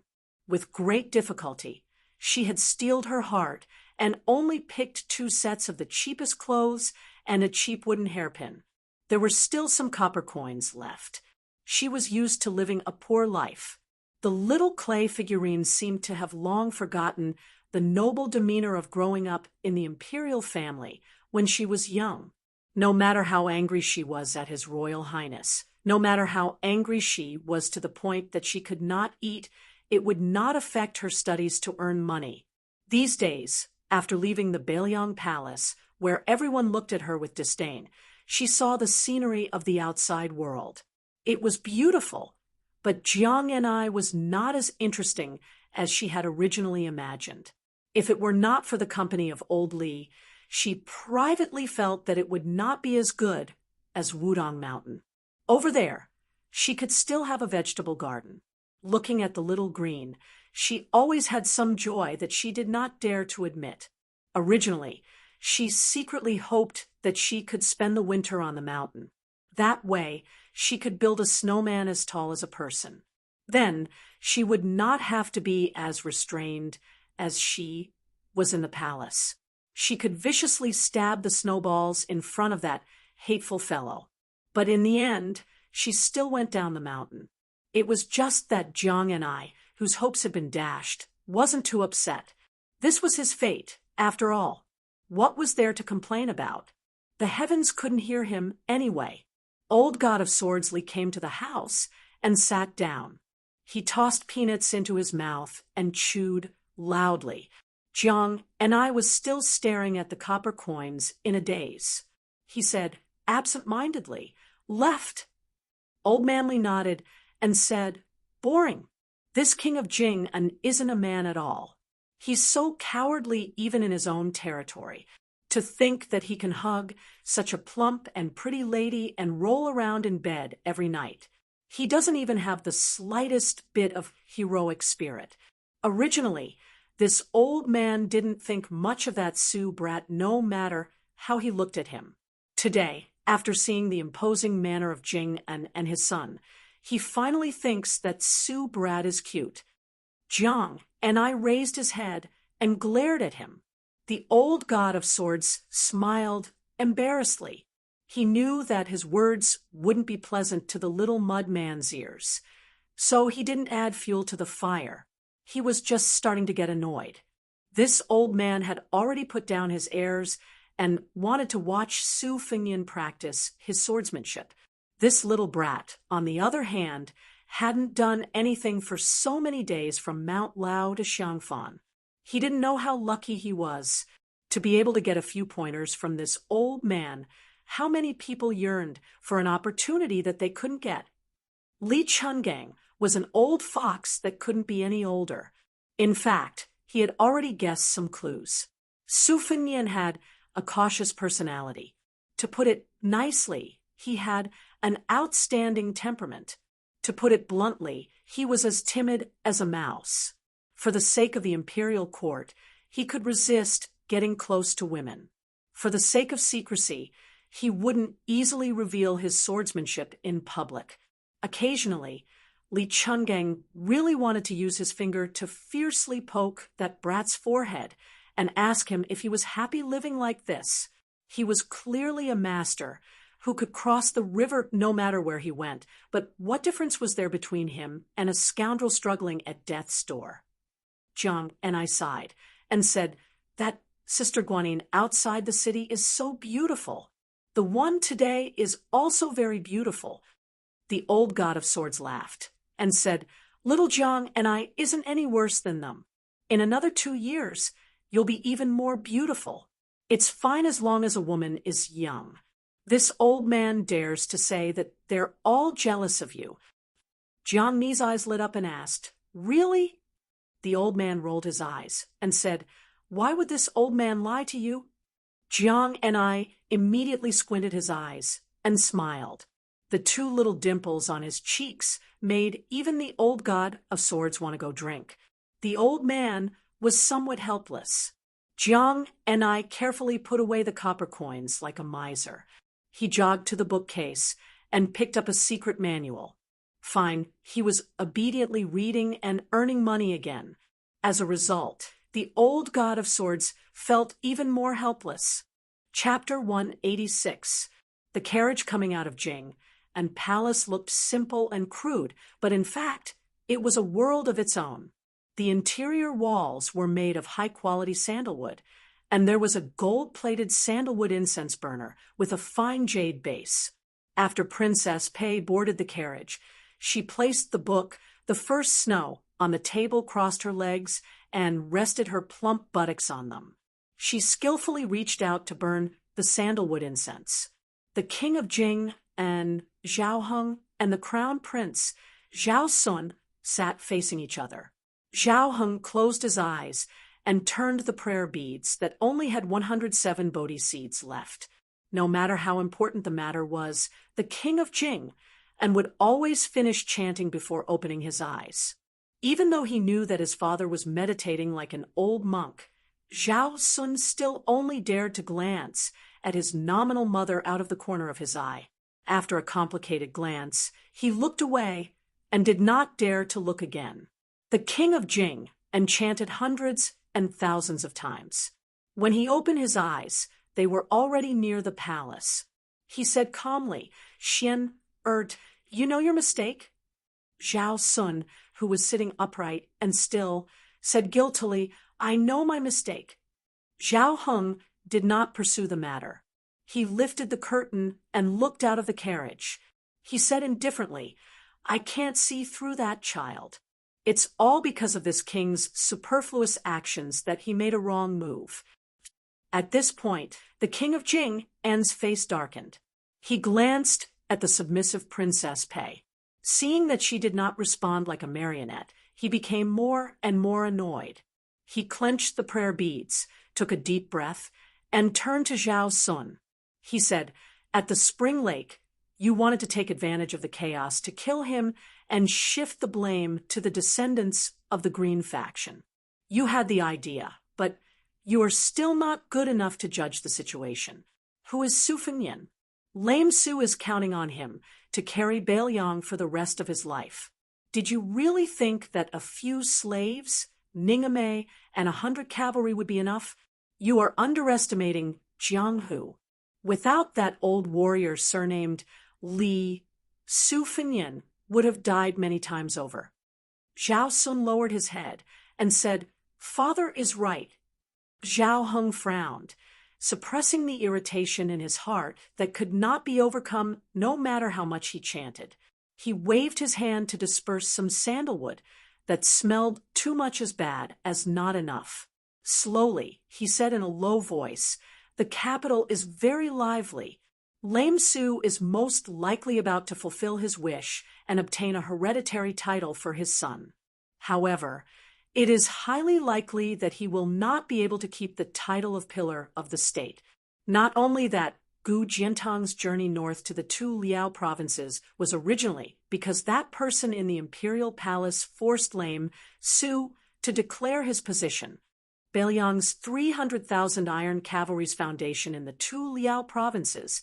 Lame Su will have to obediently uproot it himself. Beiliang still appears to be impregnable, and Zhang Baiyan may withdraw when he sees the opportunity. However, the remnants of the fallen state will probably make a move to beat a drowning dog. I just don't know how much of Lame Su's flesh will be bitten off in this dog-eat-dog show. These old dogs, who are number one in the world in fishing for fame and reputation, only have this much prospects and use." When Zhao Sun heard his father's harsh evaluation of the old officials in the hall as a bunch of old dogs, he naturally smiled contemptuously. Only then did he recover the bearing of a vassal king, and his royal highness should have. The dynasty originally had 13 provinces, although they were now living in harmony with the people of 17 provinces of the 8 kingdoms of spring and autumn. How could they not have a natural sense of superiority in their hearts? If the common people were like this, then Zhao Sun and this small group of top-notch royal family members who rightfully regarded the whole world as their own private property. Furthermore, of the 6 vassal kings, including Zhao Heng, except for the most useless Duke of Huainan, the rest had all participated in the War of Spring and Autumn. Each of them had their own military exploits. After the war ended, which vassal king's manor did not have a few concubines and princesses of the dead emperor as concubines and servants. Duke of Guangling even had an empress and 2 imperial concubines. Since that was the case, what status did the remaining elders of the 8 kingdoms have in their eyes? Even if you were resourceful and had a splendid military exploits, who would be foolish enough to worship you like a bodhisattva sitting at the same table? They all disliked dirtying their eyes. After getting off the carriage and returning to the Fu, the king of Jing and who was amiable and approachable with Su Fengnian at the inn, ignored the countless servants who knelt at the sight of him. Passing through the halls and corridors, they approached a Buddhist hall. Zhao Sun silently turned and left. Zhao Heng entered the dark hall, where a red sandalwood statue of Ksitigarbha Bodhisattva was enshrined. Princess Pei hesitated and was about to turn when the prayer beads in Zhao Heng's hands, which were already missing a Bodhi seed, suddenly broke. The beads fell onto the white jade floor of the silent hall with an ear-piercing sound. Zhao Heng, who had personally destroyed the string of horse ropes, no longer had any concealment. With a ferocious expression, he stared fixedly at Wang Fei. Gnashing his teeth, he said, "Stop. Shameless thing. if you speak a few more words with that bastard lame Su, will you even lose your soul? Princess Pei did not refute, and allowed the king of Jing and to humiliate her. At this moment, she was like the statue of the Bodhisattva without the slightest bit of humanity. Outsiders all said that it was a great fortune for her, the orphan of the Pei family, to be able to marry into the Jing and palace. Her skin was as white as snow. The rumor on the streets was that the king of Jing and who had won the beauty's heart had an elegant hobby. He hid a 3-foot-tall jade statue and would play with the beauty at night. He was more charming than the jade statue. It was the envy of others. Just hearing about it was enough to make all the debauches in the world drool. The king of Jing and did not stop there. He walked forward and grabbed Wang Fei's black hair, dragging her into the hall. He viciously threw her to the ground and yelled, "Pei Nanwei, in what way is this king not worthy of a lowly slut like you? In these 10 years, when have you ever treated this king as your husband? Who is this king? Do you know? This king is only 1 step away from the dragon throne. 1 step. Who else in the world is more worthy than this king to wear the dragon robe?" Princess Pei, with her black hair scattered on the ground like a blooming lotus, finally raised her head and calmly asked, "Since I am a slut, how are you worthy?" King of Jing and Zhao Heng's expression froze. There was no more malice in his eyes. He crouched down and reached out to touch Wang Fei's face. He gently said, "Wei, did this king hurt you?" Princess Pei turned her head away and softly said, "It doesn't hurt." Chapter 187. Zhao Heng was completely enraged by her dodging action. He slapped her, causing her, who was a noble Wang Fei, to fall to the ground. He suddenly stood up and angrily scolded, "The one surnamed Pei, you are more dead than a dead person. Since you have such backbone, why don't you die? Why didn't you accompany your father to die for the country? Throw yourself into a well. There are 64 wells in the mansion. Hanging beams? This king has rewarded you with so many brocades and silks over the years. Hitting the railings? There are so many in the mansion. Don't worry after you die. This king will definitely give you a grand funeral." Princess Pei didn't look at the ruthless king of Jing, and she only looked mournfully at the Ksitigarbha Bodhisattva, whose kasaya covered the mountains. She coldly said, "I'm afraid of death, so I married you." The king of Jing and was filled with endless disgust. He turned his back to the woman who he hadn't seen clearly for more than 10 years and stiffly said, "Get out." Princess Pei stood up and tidied her hair and clothes. She bowed and walked out of the temple. When she crossed the threshold, she asked, "Bailiang's gift, should I accept it or not?" Zhao Heng sneered, "This king is still magnanimous. Just take it. This king knows that your painting skills are superb. Just don't use the prayer beads to do obscene things after drawing that bastard's portrait. You are degrading yourself. This king doesn't see it and doesn't feel annoyed. But if you stain the prayer beads and annoy the Bodhisattva, then this king's years of praying for you will be wasted." Princess Pei indifferently said, "Oh."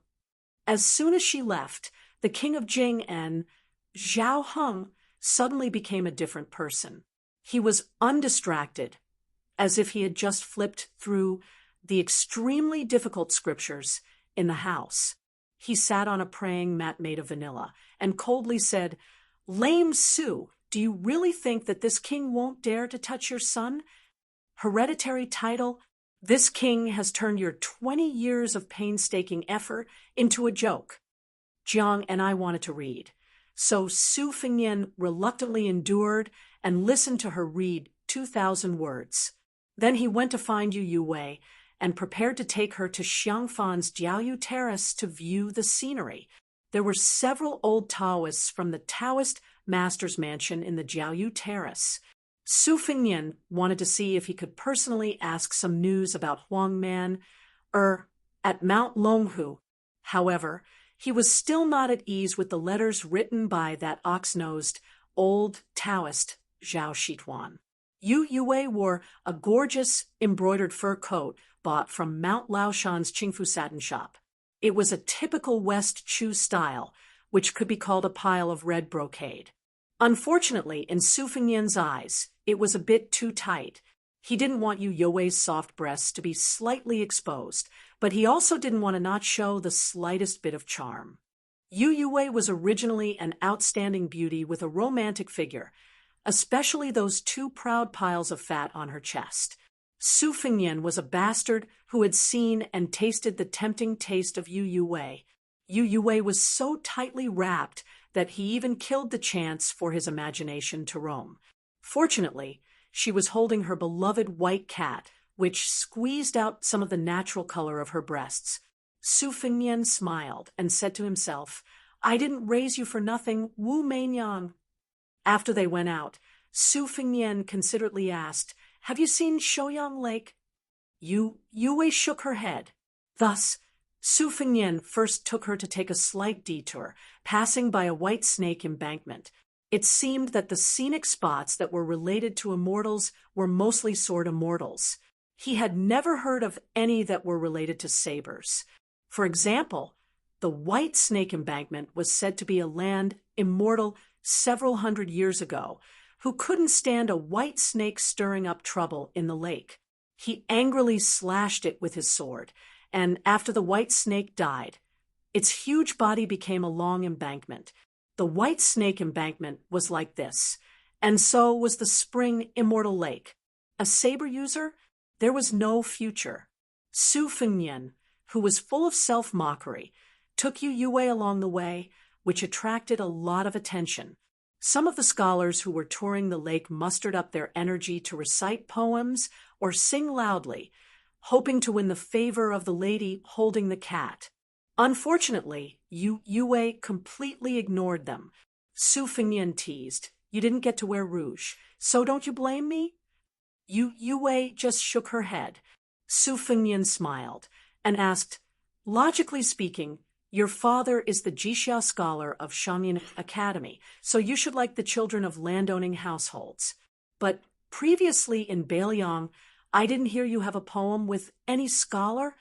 Yu Yue said softly, "Because I know that those scholars who keep on saying that they don't work, don't farm, and that the emperor decrees me to sleep alone are all people who go crazy when the emperor decrees them. Those who say that they want to shock the old dragon with a sword in the sky are actually people who don't even dare to kill a chicken. What poetry can I talk to them about?" Su Fengnian nodded and said, "That's right. They can't compare to me, a vulgar guy who openly spends money to buy literature. Otherwise, why do they say that men only speak 30% of their words and leave 70% to conquer the world?" Yu Yue lowered her head and didn't say anything. After slowly walking out of Shouyang Lake, Su Fengnian rode on the horse that Lu Qiantang had brought over. There were only 5 horses in total, and he didn't give Yu Yue a chance to ride alone. After getting on the horse, His Royal Highness hugged the beauty, and the beauty hugged the white cat. They became a beautiful sight on the street. When he rode to the city gate and went up the city tower, he found out that the old Taoist priests of Mount Longhu, who were guarding the fishing tower, had already left Xiangfan. It turned out that the heavenly talisman had already burned itself. No wonder the people of Xiangfan were so happy. Su Fengnian climbed up the fishing tower, and no one dared to stop him. After entering the towering city tower, Su Fengnian sized up the layout of the city, while Yu Yue looked at the vast spring lake. Su Fengnian asked Ning Ame some questions about how to conduct a street battle after breaking through Xiangfan's city gate. Ning Ame was a clear horse battle general. After entering the Beiliang army, he mostly accumulated military merits by killing the Beimang barbarians at the border. When the two sides fought, most of the time it was a contest of strength on the plains. As for His Royal Highness's questions about sieging the city, Ningame could only tell the surface of what he had heard from the old soldiers. Fortunately, Su Fengnian was still listening attentively, occasionally nodding his head. When he encountered something he didn't understand, he would always get to the bottom of it. Ningame, who was a dabbler in street battles, couldn't help but stare at His Royal Highness. The burly Ningame, who was dressed in casual clothes, finally had some free time. Seeing His Royal Highness stop and gaze into the distance, he asked carefully, "Your Highness, why are you asking about these things? There's no chance of sieging a city on the Beiliang border." Su Fengnian smiled faintly and said, "Books and secret manuals. As long as it's in the books, I can get it if I want it. It's just a matter of time. But those things that aren't in the books might just be trivial matters, but they're priceless treasures to me. Besides, if we don't attack the city, now, won't our 300,000-strong cavalry be able to flatten Beimang in the future?" Ningame, who was as strong as a bear, trembled. Su Fengnian turned his head and asked, "General Ning, has Jing and Palace accepted the sandalwood box I asked you to deliver?" Ningame nodded and said, "It's been accepted." Su Fengnian gazed at the faraway Jing and Palace in the city and muttered, "It doesn't matter if you see through me. Aren't you the most irreconcilable person in the world with that person in the capital?" Chapter 188. There was a temple that had been closed for 1,000 years. No matter if it was an emperor or a commoner who came to burn incense, it was never opened. This mountain temple had produced countless eminent monks. The most famous one was Yang Taisui. He was the teacher of the current 2 dynasties and was very likely to be the teacher of the 3 dynasties in the future. There were more than 3,000 eminent monks who had passed away in the temple. Among them, more than 200 were titled as teachers of the state. It started from the Vajrayana Zen to the Zen. In the Northern Wei dynasty, 36 bodhisattvas opened a translation field on the mountain at the same time. The Buddha's light shone everywhere. 800 years ago, the founder of the Zen sect, Yi, crossed the sea and taught the Mahayana Wall Temple. Finally, it became the ancestral court of Buddhism. For hundreds of years, Buddhism and Taoism had been fighting. Every 10 years, they would debate with Taoism. Buddhism would send monks from this temple to discuss with Mount Longhu, but it was different from the ancestral court of Taoism. There were not many rules here. Anyone could go up the mountain and go anywhere on the mountain.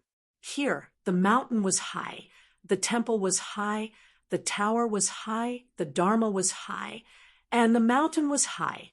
But like the name of the temple, Tuzen, it did not have a name. This was the world's number 1 Tuzen temples.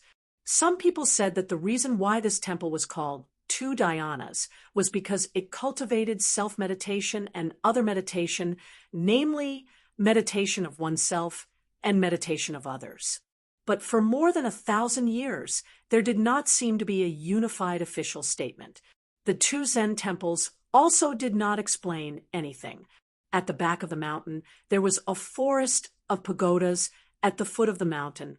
It was the burial place of the eminent monks of the 2 Zen temples.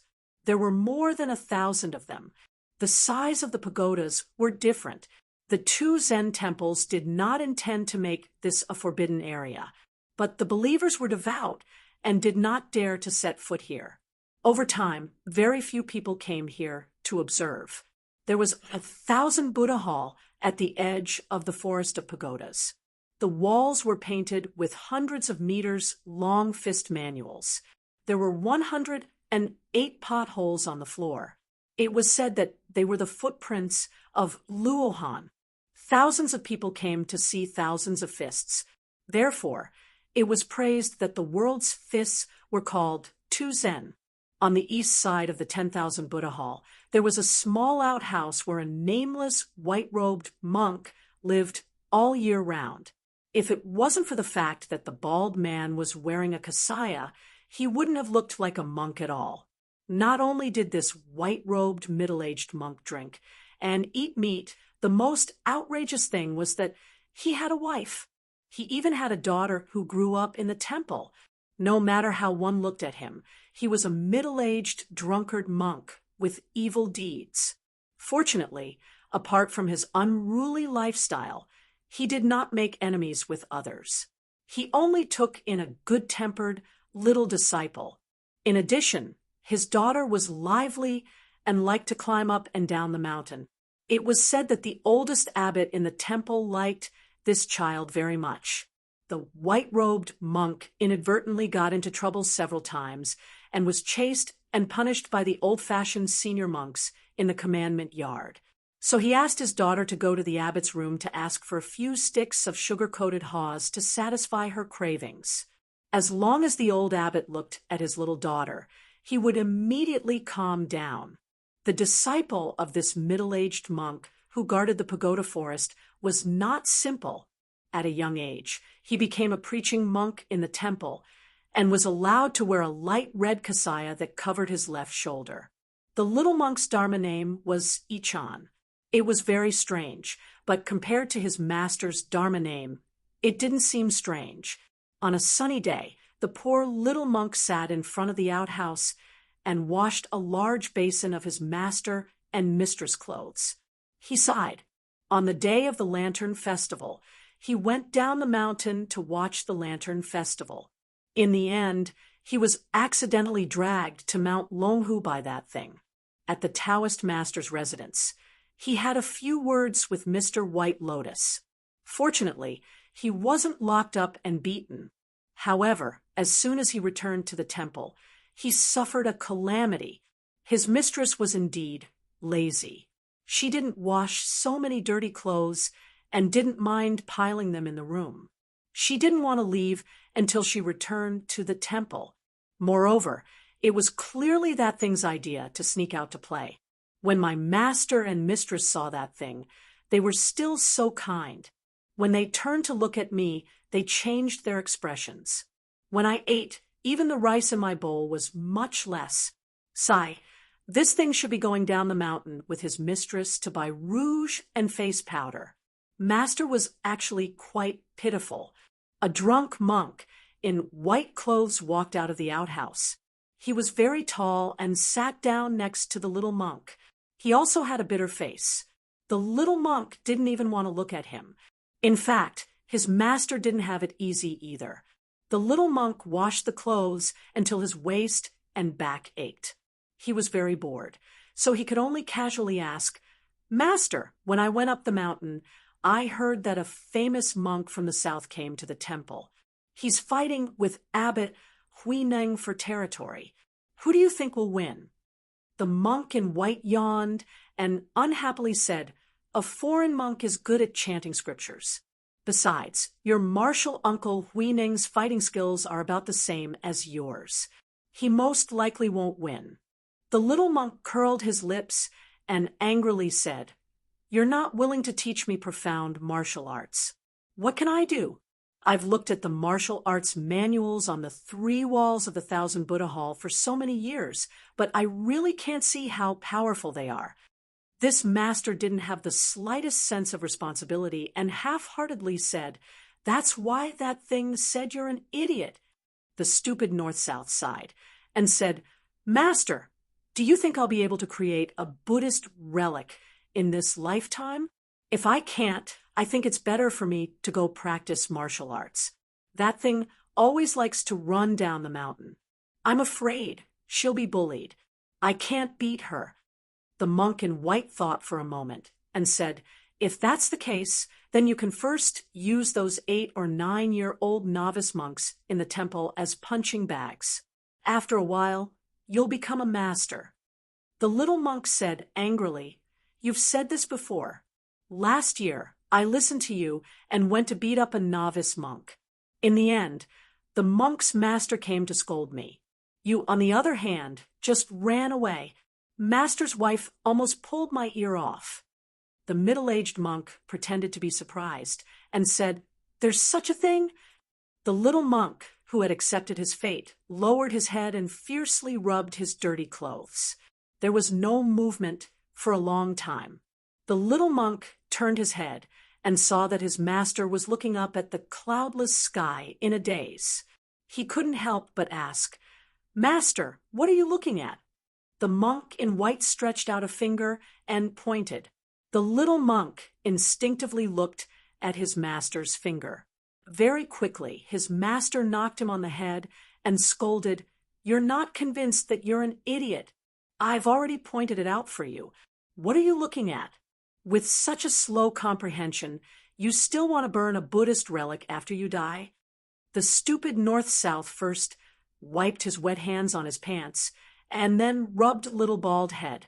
He was ready to get to the bottom of this matter. Otherwise, he would have been beaten for nothing.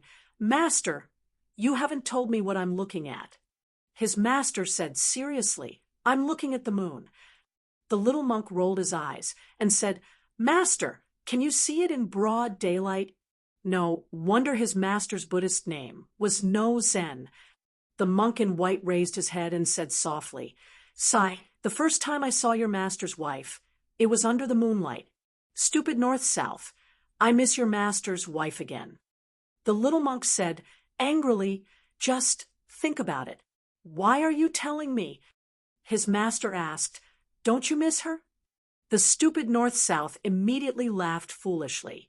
He washed his clothes more diligently and said naively, "Of course I do. Why wouldn't I?" His master knocked him on the head again, and then said earnestly, "Why are you telling your master about the things you miss? You know that she's my daughter, but you still get beaten up by me. You idiot! I've taught you so many profound Buddhist teachings in vain." The little monk said angrily, "If you hit me again, be careful that you don't have an epiphany. At that time, I'll become a Buddha and burn a Buddhist relic. Then, I'll be able to see if she's paying attention to you." His master said disdainfully, "Epiphany is what I taught you. As for the Buddhist relic, I don't care about it at all.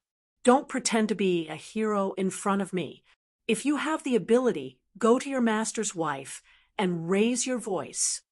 The little monk was filled with grief and indignation, but he did not make a sound. The stupid North-South only found out that his master was more profound than he had imagined after he left the mountain. There was a saying at the foot of the mountain. His master, who had also grown up on the mountain, spent 6 years in Ganlu and read all the scriptures in the world. He felt that there were many sects, and all of them had different doctrines. His master said that he wanted to sacrifice himself and go thousands of miles away to seek a big foundation.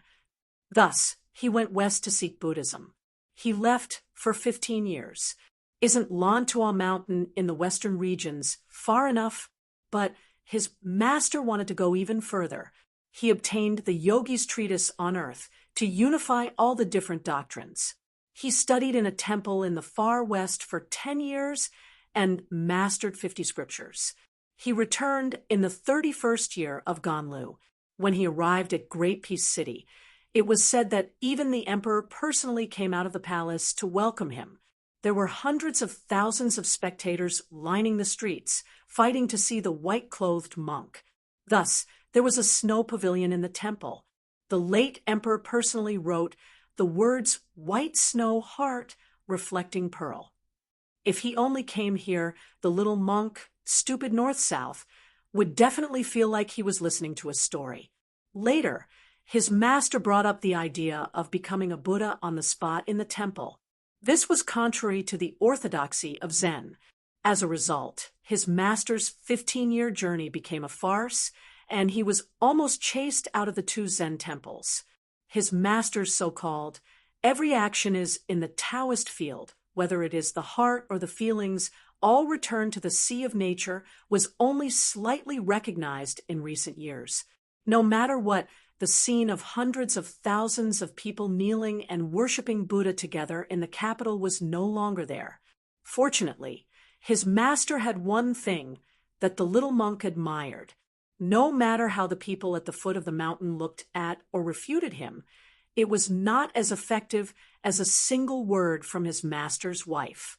The white-clothed monk smiled and said, "Stupid North-South, your master is no longer in the mood to compete with others. I'll rely on you to carry forward the concept of epiphany." The little monk said nervously, "Master, don't.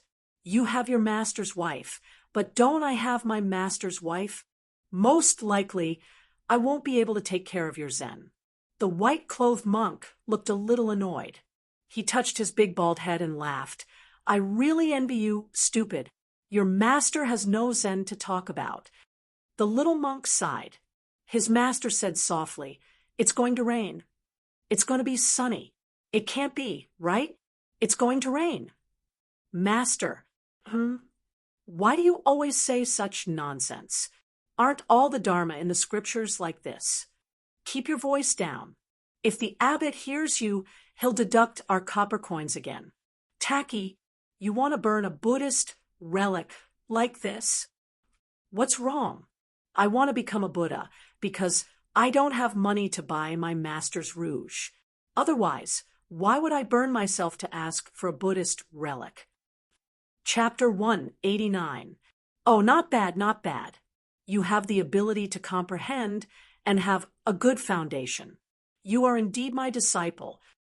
Master, if that's the case, why don't you help me wash some clothes? You're asking for a beating. Huding County in Gangnam-do was not famous for its plump lotus peony, but for a dissolute widow with the surname Su. She had married from Bailiang and had cursed 2 of her husbands to death. Both of her husbands were top-notch nobles in the area. One of them was ranked second in the imperial examination and had passed away in the imperial examination. It was supposed to be a joyous occasion, but he had died an unnatural death. The other one was not bad either. He was ranked 3rd in the imperial examination and had also passed away suddenly after marrying the widow surnamed Su. Therefore, people in Gangnam-do jokingly asked if the next top scorer would be the one to suffer. However, this widow had recently hooked up with a scholar from Jiangxin County next door. That man was the son of an elegant official in Gangnam-do. His father's generation were all literary heroes. This man's surname was Lu Lighting, also known as Mr. Qingzhai. At the age of 14, he could compose beautiful poems and was proficient in voice and rhythm. He was especially immersed in playing the zither and was famous for his culinary skills. He had a unique style among the scholars in Gangnam-do. His first wife was also from a big family and had both integrity and talent. However, after meeting the widow, Lu Lighting went crazy and wanted to divorce her. Originally, it was just a matter between 2 families. At most, it would be a joke in Gangnam-do. However, for some reason, Lu Lighting's wife had an inextricable relationship with an imperial concubine in the capital. That imperial concubine was extraordinary, and the precepts for women that all women in the world had to read was written by her. When such a scandal reached the ears of the imperial concubine in Gangnam-do, she naturally flew into a rage. This imperial concubine was extremely favored in the imperial palace and was even treated as a sister by Empress Zhao. Therefore, when she frowned, it was not too far off from the anger of the emperor. Therefore, the high-ranking officials in Gangnam-do no longer dared to have any thoughts of watching the drama and braced themselves to denounce her. Although Lu Lighting wrote a moral essay that made people want to slap the table in praise, it did not seem very manly. When he saw that even the imperial concubine in the palace was angry, he immediately sobered up. First, he wrote a poem to break off all relations and sent it to the widow's door. Then, he went to his wife and bitterly complained to a group of scholars that he was on good terms about how the seductive widow had seduced him. For a moment, the pitiful woman, surnamed Su, was besieged on all sides. If it were not for her family's strong background, she would have drowned in the spit of saliva. Lu Lighting's wife even specially went to Baoguo Temple to burn incense and slapped her, calling her a slut. That seductive widow was not angry at all and only smiled faintly. It was unclear whether it was a bitter smile or a sneer. At that time, the scholars who were present to watch the drama were all moved. The peonies of Baogwa Temple were the best in Jiangnan. According to the study of geography, the earth veins of Hutton County were the most suitable for peonies. That was why they were able to cultivate such beautiful flowers. At that time, Hutton County's two unique peonies, Yao Huang and Wei Zi, were sent to the capital as tributes. The flowers bloomed and withered for 20 days. The entire capital was in a frenzy. There were no less than 100 types of peonies in Baogwa Temple. Other than the Yao Huang and Wei Zi that were known as the Queen of the Peonies, there were many other treasures such as Green Dragon Crouching Lake, Zhao Fen Flesh Hibiscus, and so on. The biggest pilgrim in Baogwa Temple was the widow Su, who was currently being condemned by everyone. Every 1st and 15th day of the month, she would come to burn incense and worship, rain or shine. She only loved the peonies, Zhao Fun. In the backyard of the temple, there was a zhao fen that was as big as a bucket. Its branches and leaves were scattered, dripping and clustered, and it was staggered out of the eaves. Due to her illustrious family background and eccentric style in Hutton County, this unique peonies had almost become her exclusive ornamental attraction. Today was the 15th day of the month. The first day of the month was the day she was slapped in the face by Mrs. Liu. She brought a personal maid into the backyard. When she left home to get married, she brought many servants and maids with her, but she was not close to any of them. Only this maid, who came from a poor family, liked her very much for no reason. She was strict in governing her family. There were few servants in the residence who did not harbor fear in their hearts.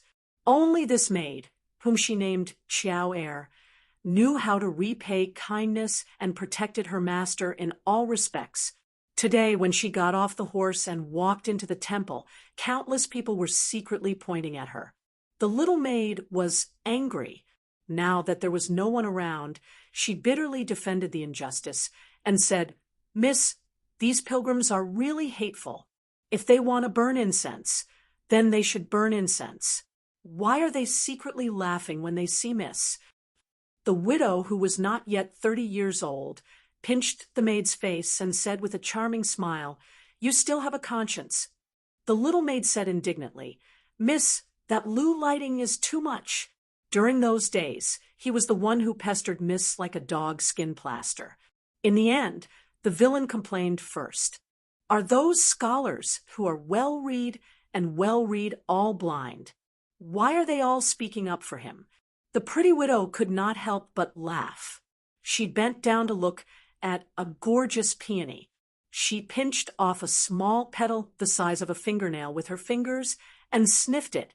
She squinted her eyes and said with a smile, "Aren't most men in the world like this? What's there to be angry about? It's not worth it to be angry about it." The little maid said timidly, "Miss, let's talk about something." The widow was amused and said, "Oh, are you thinking of love? Which scholar have you taken a fancy to? Tell me if he's really not bad." The little maid shook her head desperately and bit her lips. She looked up with a determined face and said, "Miss, the shrew in Liu Lighting's house is too hateful. I heard that she often goes to Mount Qing Temple to worship. I want to slap her in the face. I beg Miss not to plead for Qiao Qiao. If I'm beaten to death, I'll be beaten to death. I want to help Miss vent her anger. I know Miss is not having a good day today, so please don't worry about me anymore." She was stunned for a moment. She gently pinched the petal with 2 fingers and laughed involuntarily. "I didn't feel sorry for you in vain. But you're just a little girl. Why are you involved? If you're slapped in the face, then you're slapped." Chapter 190. The little girl was so anxious that she cried. Her face was full of tears as she sobbed. "No, as long as I think about Miss being bullied for no reason, I want to fight that shrew with my life. If Miss didn't save me, I would have been defiled by that wicked person. I've never studied and can't read, but when my parents were alive, they always said that I should remember other people's good deeds. I remember Mrs. Good Deeds the most. The widow wiped the little girl's tears and said softly, Okay, I didn't want to say it, but seeing you like this, I'll tell you so that you can rest assured. As for me, I purposely kept that slap. You also know that I have an unruly younger brother. He's very busy on this trip. Originally, I wasn't sure if this younger brother would first visit his second sister or come to Ting County to visit me, his eldest sister. If he heard about this slap, wouldn't he have rushed over to my place? His second sister cares about the world and doesn't care about this. I can't do that. I always like to fight. It's rare that I don't suffer in life. This is one of my few pleasures. The little girl nodded vigorously and said, Yes, I know that Mrs. Younger Brother is Baelyang, His Royal Highness. The servants in the mansion always like to whisper about His Highness, but every time they see me, they shut up. The widow rubbed the little girl's ears and said with a smile, With you as my ear, who in the mansion dares to gossip? If I find out, won't they be skinned and have their tendons pulled out? The little girl finally smiled through her tears. Her miss seemed to be in a good mood every time she talked about His Highness. The widow's brows really relaxed a bit. She said with a smile, My younger brother has been good-looking since he was young. We don't plant many peonies at home, but every time the flowers bloom, I'll take him to admire the flowers. I pick them and put them on his head. He's prettier than a girl. Unfortunately, it's going to rain in a few days. I don't know if he can make it in time. The little girl wiped her face with her sleeve and said innocently, The Bodhisattva will definitely protect Miss from the rain. The widow whispered softly, Little girl, how can you understand the pain of the heartless wind and rain breaking up a romantic romance? The little girl, who couldn't hear clearly, asked curiously, What did Miss say? The widow teased, You won't understand, even if I tell you. As if she was afraid that the little servant girl would do something stupid, the widow said softly, When my little brother arrives at the Jiangnan circuit, you will know how those noble scholars and rich children who usually have their eyes at the top of their heads are not worth anything. At the top of the mountain was the residence of the Taoist master, where the nobles of purple and yellow gathered. At the foot of the mountain was a dilapidated old Taoist temple, where a pair of master and disciple depended on each other. The master, the old Taoist master, wanted his disciple to improve. At first, the old Taoist master's ultimate skill was the dream of spring and autumn. This was a Taoist secret art that even the four great Taoist masters couldn't practice. The disciple didn't want to learn or listen to it, until one day the old Taoist master was enlightened. He took a letter from the Baelyang, His Royal Highness, and purposely said that it was from Su Fengnian. In the letter, he hoped that Huang Manor could learn this spring and autumn Taoist method that could make one sleep for 500 years. As a result, he did it by accident. His foolish disciple pricked up his ears and really learned the dream of spring and autumn with all his heart. It wasn't difficult to memorize this method, but the difficult part was how to operate the qi. The great yellow kingdom sought thick, but the dream of spring and autumn was the opposite. It sought thin, and when practiced to the peak of mystery, there would be almost no qi in the body. The reason why the old Taoist master valued his disciple Su Longxiang and humbled himself to beg the king of Baelyang was because Su Longxiang was born with great strength and was in the terrifying Vajra realm. If he learned the dream of spring and autumn, he would be like a tiger with wings. How could the old Taoist master, Zhao Shituan, not hope that there would be a second Qi Xianzhang on the mountain? As for whether Su Longxiang came from the Taoist master's residence, Zhao Shituan didn't care at all. In this life, there were many people from the Taoist master's residence who called him a traitor. In the past, It was Su Longxiang who refused to learn. As his master, the old Taoist priest had a headache. But now, the old Taoist priest, Zhao, still had a headache. That kid had gone berserk. He was half asleep and half awake 24 hours a day. This spring and autumn dream was simply tailor-made for Su Longxiang. The old Taoist master could have squatted with his disciple to watch the ants or the stream. Even if they couldn't talk, at least he had a companion to listen to his nagging. But now, the old Taoist master had nothing to do and was too bored.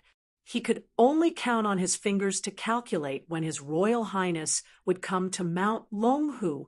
The old Taoist master, who had an extremely high seniority and an extremely strange temper, was squatting by the green dragon stream in a daze. He was fretting over why he couldn't see the beautiful girl on the raft. The disciple who never spoke walked out of the Taoist temple for the first time and squatted by the side. The old Taoist master, who was incomparably gratified, laughed and said, "My disciple, you've finally come out to take a breather?" As expected, there was no response. The old Taoist master said to himself, "I've been pursuing the Tao all my life, but I can't see it clearly. I feel like it's covered by clouds and mist. In the end, when I see you, I realize that this Tao is not Tao." Su Longxiang just stared blankly at the stream. The old Taoist master sighed and said, "One day before we go down the mountain, I'll take you to see an old senior. It'll be enough if you can withstand 100 moves." Huang Manor plucked a leaf and handed it to his master. The old Taoist master took the leaf and smiled bitterly. "Your disciple, I don't know how to whistle. Huang Manor, do you miss your brother?" The dazed Su Longxiang actually smiled and nodded. The old Taoist master felt a little sad. "Your brother will arrive when there are hawthorns on the mountain." Although the old Taoist master had heeded Belyang's advice to dress up properly before going down the mountain, and had even specially borrowed a Zhong Kue Peachwood sword from his disciples, he was still a mess on the mountain.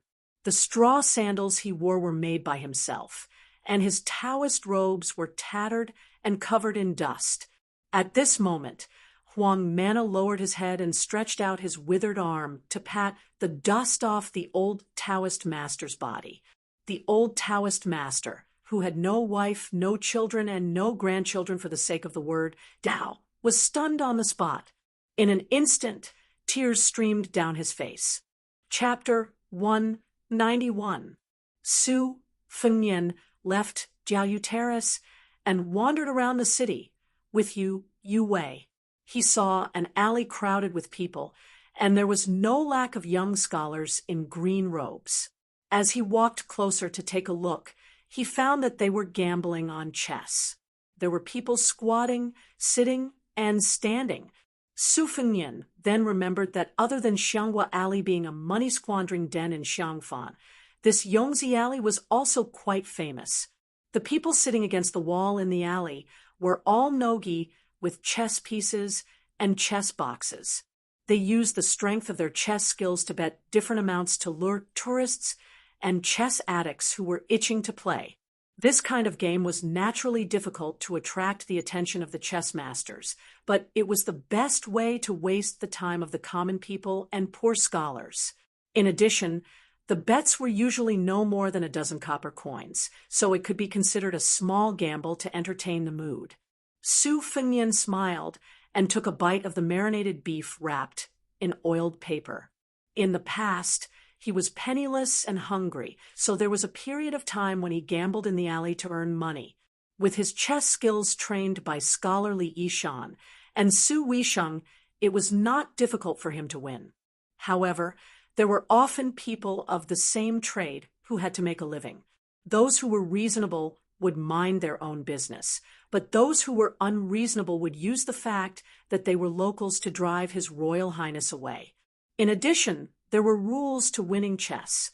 One could not kill the dragon easily, but one had to keep a sense of propriety and win a few pieces. Otherwise, if the opponent was defeated, they would not be willing to continue playing chess. This was the vulgar truth that Su Fengnian was forced to slowly understand. His Royal Highness had LV Yangshu and the other two stand further away, leaving only Ning Amei standing behind him. He pulled Yu Wei and found a gap to make use of. The player who placed the bet was a young man who looked like a down-and-out student. His clothes were mended, and his shoes and socks were white. In front of him, there were 10 chess pieces placed on the chessboard. This meant that if the player who placed the chess pieces lost, he would have to pay 10 sets of money. Usually, only 2 or 3 chess pieces would be placed on the board. It was rare to see 5 chess pieces. It could be seen that this Nogi was quite confident. Su Fengnian squatted down and was hesitating whether he should take out a few copper coins to place his bet. When he looked up, he saw that the player was blind. How could he play this game? As if accustomed to this situation, the blind player warmly said, "It's okay. When I hear the sound of a chess piece being placed, I will know where to place it." Su Fengnian nodded and said, "I'll place a bet of 10 copper coins." The blind player took out his money pouch from his sleeve and weighed it in his hand. With an ashamed expression, he said softly, "Young master, if I lose, I will owe you 16 copper coins. If you don't mind, I have a chess manual that has been passed down from my ancestors. It should be worth that amount." Su Fengnian smiled and said, "Okay." Su Fengnian didn't really care about chess manuals. There were countless chess manuals in the Tide Listening Pavilion that could make famous chess players go crazy, such as the Peach Blossom Spring Chess Manual, the Exquisite South Sea Game Manual, the Immortal Bestowment Manual, and so on. His Highness could pile them up into a small mountain, let alone now that the chessboard had turned from 15 to 19. Usually, the older a chess manual was, the less valuable it was. Generally speaking, the strength of the muscles in the hands of ancient and modern chess players was getting stronger and stronger. The blind player, who was sitting cross-legged against the wall, had a box of black chess pieces under his knees. He spread out his hand slightly and gestured for Su Fengnian to go first with white. Although this Nogi was dressed shabbily, his bearing was not to be underestimated. His every move revealed the refined and ancient style of a true aristocratic family. Before the official match, both sides would place 2 chess pieces on opposite sides of the board, which were called positions. These were the positions of ancient chess pieces. To a large extent, they limited the advantage of going first. Moreover, they were destined to fight fiercely in the middle of the board. Su Fengnian passed the marinated beef to Yu Wei and took the lead to place a 3-6. This position was rated as the best aggressive position by the self-proclaimed Huang Sanjia Grandmaster, Huang Longsher. The young blind player's expression was calm. Indeed, he could distinguish positions by listening. The black chess piece was placed with a 9-3 and was in a stalemate with the white chess piece. Following that, each of the 9 black and white chess pieces were placed with the same style as their predecessors. Yu Youwei's father, who was watching from the side, was once an illustrious chess master in West Chu. When he was studying at Shangyin Academy, he was only defeated by Huang Longsher, who was said to have unparalleled battle prowess. Since young, she had been influenced by her father's chess style. Naturally, she was proficient in chess theory. Perhaps even the small Bailiang chess player, Lu Yi of Wudong Garden, would not dare to say that he could win against Yu Wei. Yu Wei was somewhat disappointed when they saw each other's 10 moves. However, Su Fengnian's 11 moves made Yu Wei's eyes brighten. The blind player was also slightly stagnant. He no longer placed his chess piece at lightning speed. After thinking for a moment, he picked up his piece and placed it again. As the old saying goes, a chess piece is born from a break. Su Fengnian's next few moves were all born from this break. It could be said that this was an ingenious move. The blind player endured patiently all the way. Finally, the black 18 made the first move before the corner was settled. 5 or 6 flu attacks. Yue frowned and pondered deeply. This move had as many as 44 changes. She subconsciously looked at Su Fengnian. He was still calm and collected. His speed of placing chess pieces was the same from beginning to end. When the white 43 moved gently, the chessboard was instantly filled with murderous intent. Yue watched with trepidation. This move was really too ferocious. The white 59 flew to add, and the 83-pointed attack was similarly aggressive. Unexpectedly, the blind player's situation was like a small boat in the ocean. It swayed but did not fall. After the black 18 moves, victory was already firmly in his grasp. Su Fengnian very calmly admitted defeat. Su Fengnian took out another 10 copper coins and said, "Still 10 wens." The blind player played white first. In this game, Su Fengnian stirred up the smoke early, and the blind player calmly responded. Yue vaguely saw some clues. Su Fengnian was extremely aggressive, but the blind player was not the same as most people. The most important thing was the formation of the terrain. Some of the moves that seemed to be casually placed could always resonate with the middle game and even the ending game. If Su Fengnian did not rely on endless tricks to forcibly set off waves of unreasonable killing, the two games would not have lasted more than 200 moves. At the moment, Su Weisheng, who was a woman of great talent, changed 15 to 19 and broke the position system. In Yue's view, the blind player who was slightly better than His Royal Highness was destined to amaze the world. Moreover, it was hard to say whether this player was hiding his strength or not. Indeed, it was a case of hidden dragons in the marketplace and crouching tigers in the alley.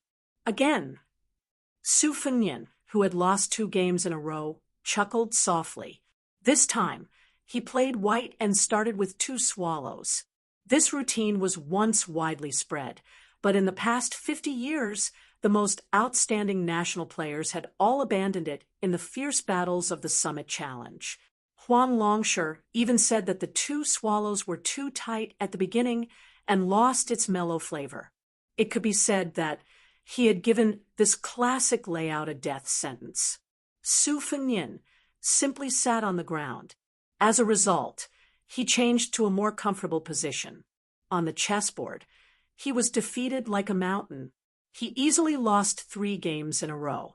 There was already a pile of 30 copper coins in front of the blind player.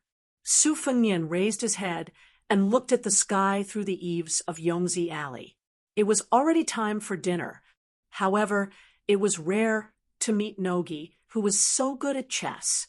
He waved his hand and called Shu Xiu to his side, asking her to go to the wine shop to get some food. Soon, Shu Xiu carried a large food box with 4 pairs of bowls and chopsticks. After Yang Qingfeng tested that the food was not poisonous, Shu Xiu dared to put it in front of Su Fengnian. Su Fengnian smiled and asked, "I don't plan to leave for a while. Do you want to eat some?" The blind player did not care about trifles and nodded with a smile.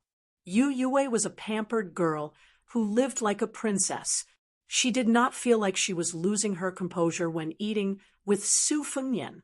The halberd Ningame, on the other hand, was standing and wolfing down the food in a few mouthfuls. As Nogi ate slowly, he even took the initiative to talk to Su Fengnian about the gains and losses of the 3 defeats. When he talked about Su Fengnian's skillful moves, he did not hide his admiration. When he talked about his moves, he also straightforwardly pointed out the shortcomings. Su Fengnian frequently nodded and benefited a lot. They chatted happily. Su Fengnian smiled and asked the blind player if he had learned from a famous chess master. The blind player shook his head and said that his family background was ordinary. Before he lost his sight, he had just started playing chess. After losing his sight, he had no one to rely on and could only play chess as a companion. He had been playing chess in Yongzi Alley for almost 10 years. The money he earned was only enough for him to eat and wear. Whenever he had free time, he would buy chess manuals and did not save a single bit of money. As he spoke, the blind player patted his head and took out a few Confucian classics from his bag. He handed them to Su Fengnian, whose butt could only touch the floor. He chuckled and said, "Cushion." Su Fengnian took the books and took out two to give to Yu Yue, whose legs were already numb. He smiled and said, "Isn't this inappropriate? It's a disgrace to the teachings of the saints." The blind player smiled and shook his head. Propriety, justice, integrity, and shame are not in the books. Su Fengnian was no longer pretentious. He ate and drank to his heart's content with the wild chess player in front of him who had won 31 from him. Once again, smoke rose from the 19 paths. Su Fengnian repeatedly lost and did not feel tired. When the blind chess soldiers came, he blocked the water, and when the earth blocked the earth, his chess pieces were crisp and his expression was calm. The 10 games in Yongzi Alley were fought until the sky turned dark. From noon to dusk to moonlight, the dust settled. Su Fengnian lost 10 games in a spurt of energy and paid 100 copper coins. Nogi had already left Yongzi Alley. Su Fengnian sat cross-legged in front of a Confucian classic. He looked at the losing game on the chessboard and sighed heavily. He said, "With your skill, you can compete with Su Weisheng from the Yin Academy." Chapter 192. Wild Chess Master shook his head and said, "Normal people only have one side when they play chess. I can barely have 2 sides. Today's famous chess masters can take care of 3 sides. Mr. Wei Xiong and Huang Sanjia both play 4 sides. How would I dare to be an ant trying to shake a big tree? But if I can play a game with Mr. Wei Xiong in this life, I will have no regrets even if I die." Su Fengnian helped to pack up the chess pieces and put them in the box. Then he stood up and joked, "I don't have the state of being willing to die at night, like you. It's not wrong to lose to you. Hey, Shangyin Academy's famous Donghu 10 positions. We also have Yongzi 10 positions. Let's part ways here." The blind Nogi smiled and said, "I'll give these books to you, young master." Su Fengnian understood immediately. 2 of the books had been under Yu Youwei's, but for a long time. Nogi must have heard the news and knew that they were his family. To avoid suspicion, it would be inappropriate to ask for them back. Su Fengnian took out another 10 coins and gave it to the thin chess player behind him. He joked, "Take the last 10 coins as buying 2 pounds of etiquette, justice, integrity, and shame from you." The chess player hesitated, but still accepted it. He smiled gently and said, "Young master doesn't lack these." Su Fengnian laughed and left. The blind chess player packed up his luggage and stood alone in the quiet alley. He faced the entrance of the alley and bowed deeply.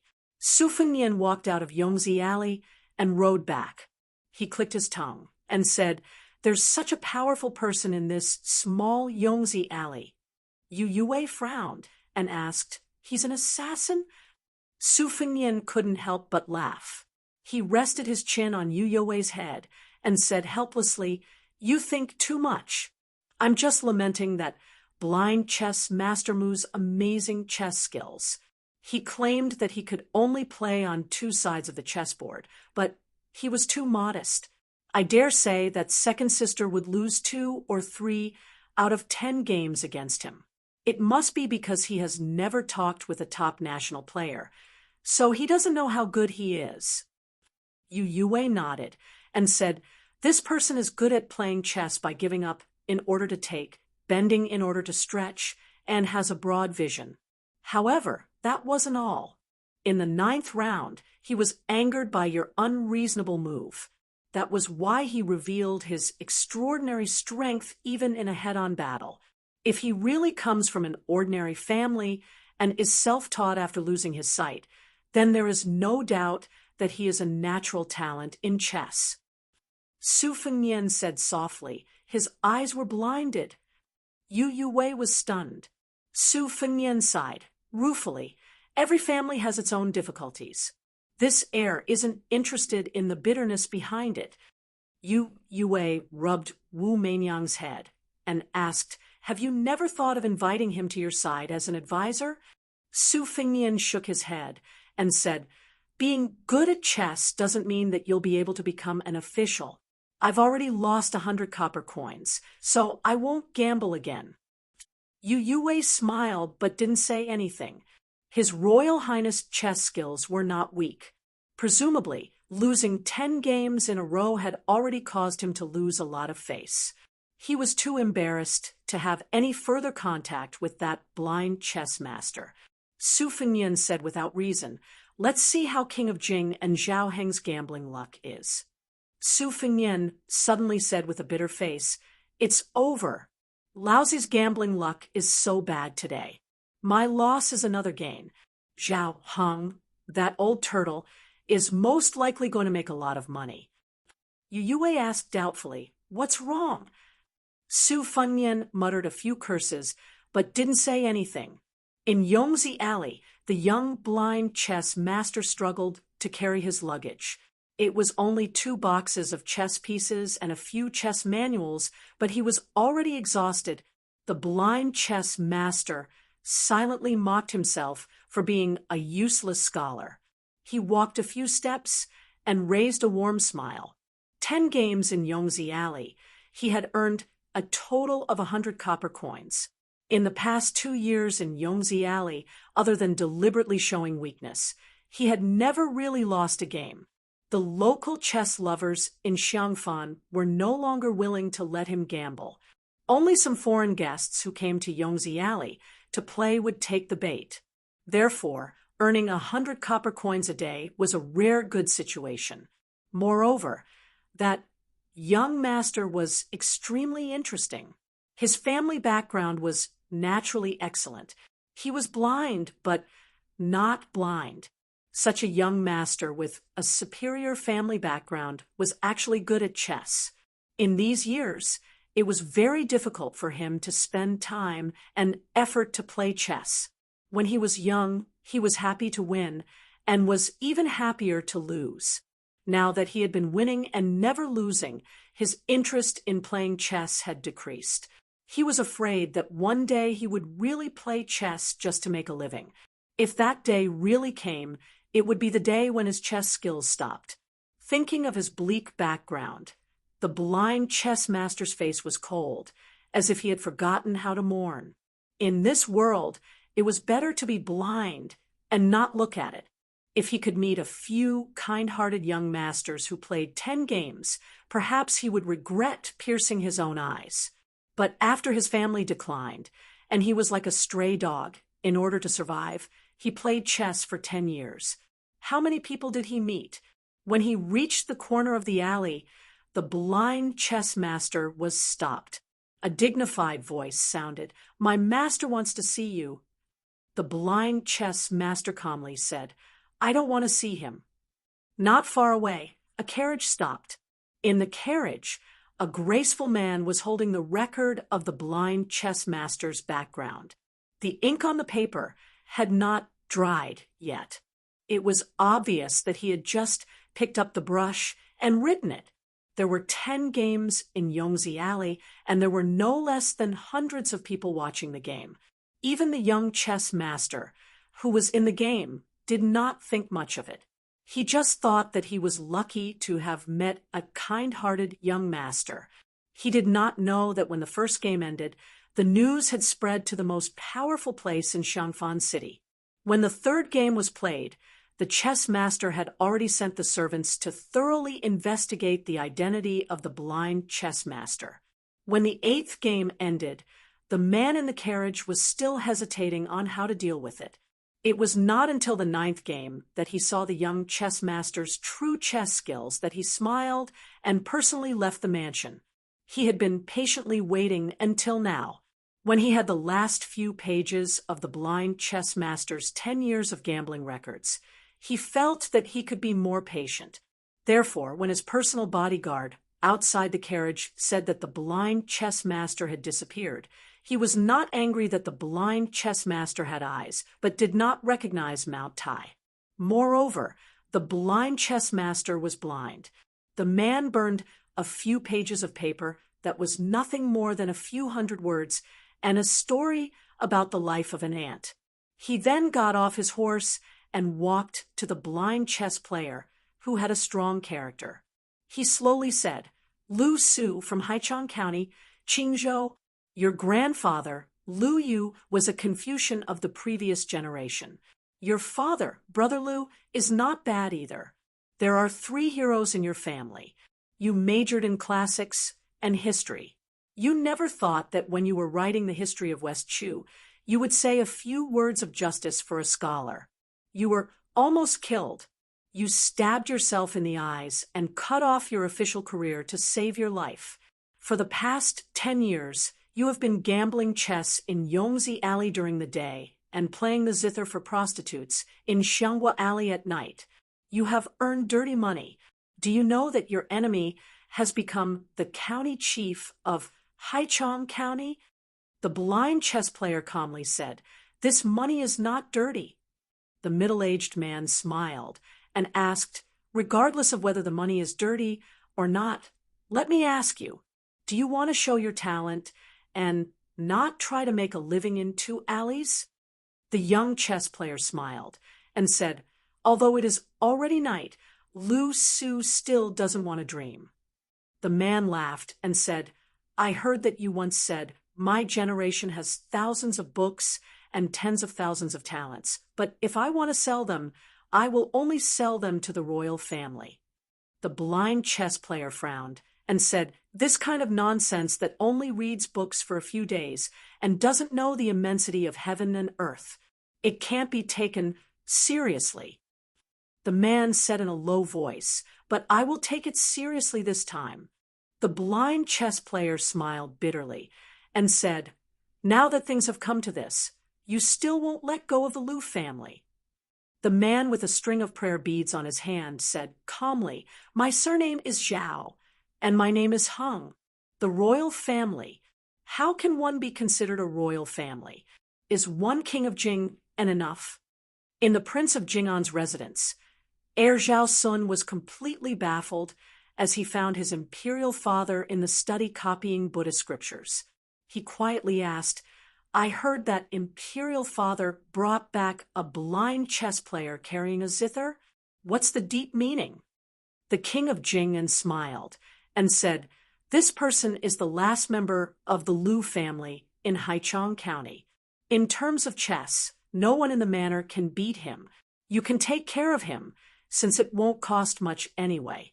If he's just a good-for-nothing on the chessboard, you can treat him as a dog that won't bite.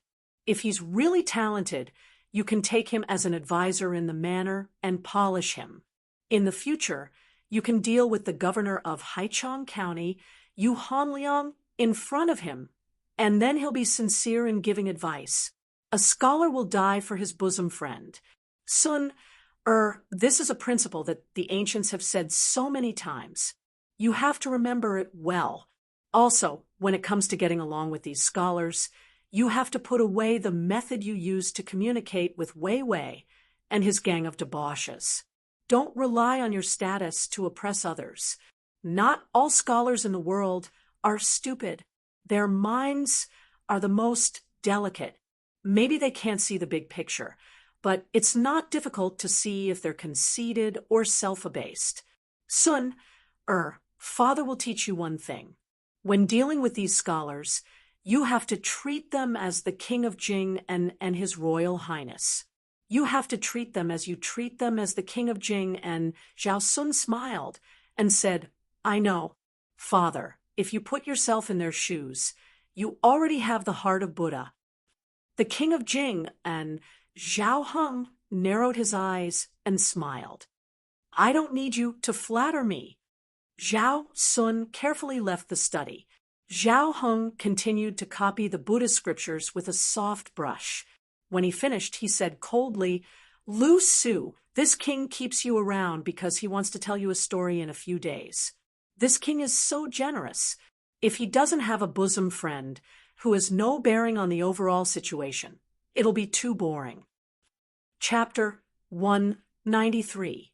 When Su Fengnian returned to the inn, he went to Jiang Ni's room, since he had nothing to do. He saw an old man and a young man scribbling on the table. There were two small white porcelain bowls, one filled with water and the other with wine.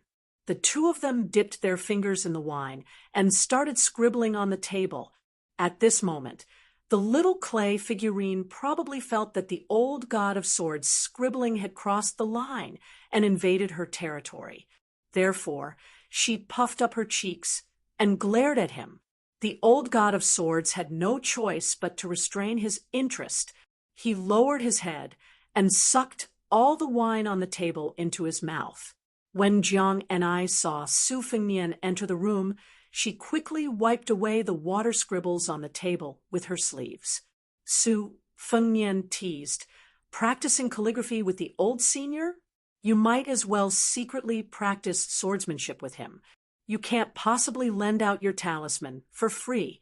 The old senior can just casually teach you a few moves, and you'll be able to throw me 10 streets away. If you accidentally learn green gall sleeves, TSK, the pugilistic world will definitely give you the title of female sword immortal. How impressive would that be? Even Wang Xianji or Dong Tai would have to be polite to you when they meet. When the time comes, you must remember to tell the experts that Jiang and I, was once a maidservant of that idiot Su Fengnian. Ha! Just thinking about it makes me feel awesome." Jiang and I angrily said, "Why do you care if I practice calligraphy? Who wants to be your maidservant? Who wants to practice swordsmanship to give you face?" Su Fengnian sat down and mischievously asked, "Are you afraid that you won't be able to endure the hardship of practicing swordsmanship?" Jiang and I wanted to grab the bowl and smash it. However, His Royal Highness had already anticipated this and used his winter embroidery knife to stop her hand and the bowl. He smiled and said, "Don't fight. I don't have time to mess around with you today. I'm here to learn from the old senior.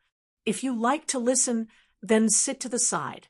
If you don't, then I'll have to trouble you to take 2 steps forward." Jiang and I clenched her teeth and said, "This is my room." Su Fengnian ignored the stray cat whose tail had been stepped on. He summarized the dozen or so moves he had extracted from the numerous secret manuals to the old god of swords. At first, Li Chungang seemed to be very impatient. He picked at his earwax and flicked it away.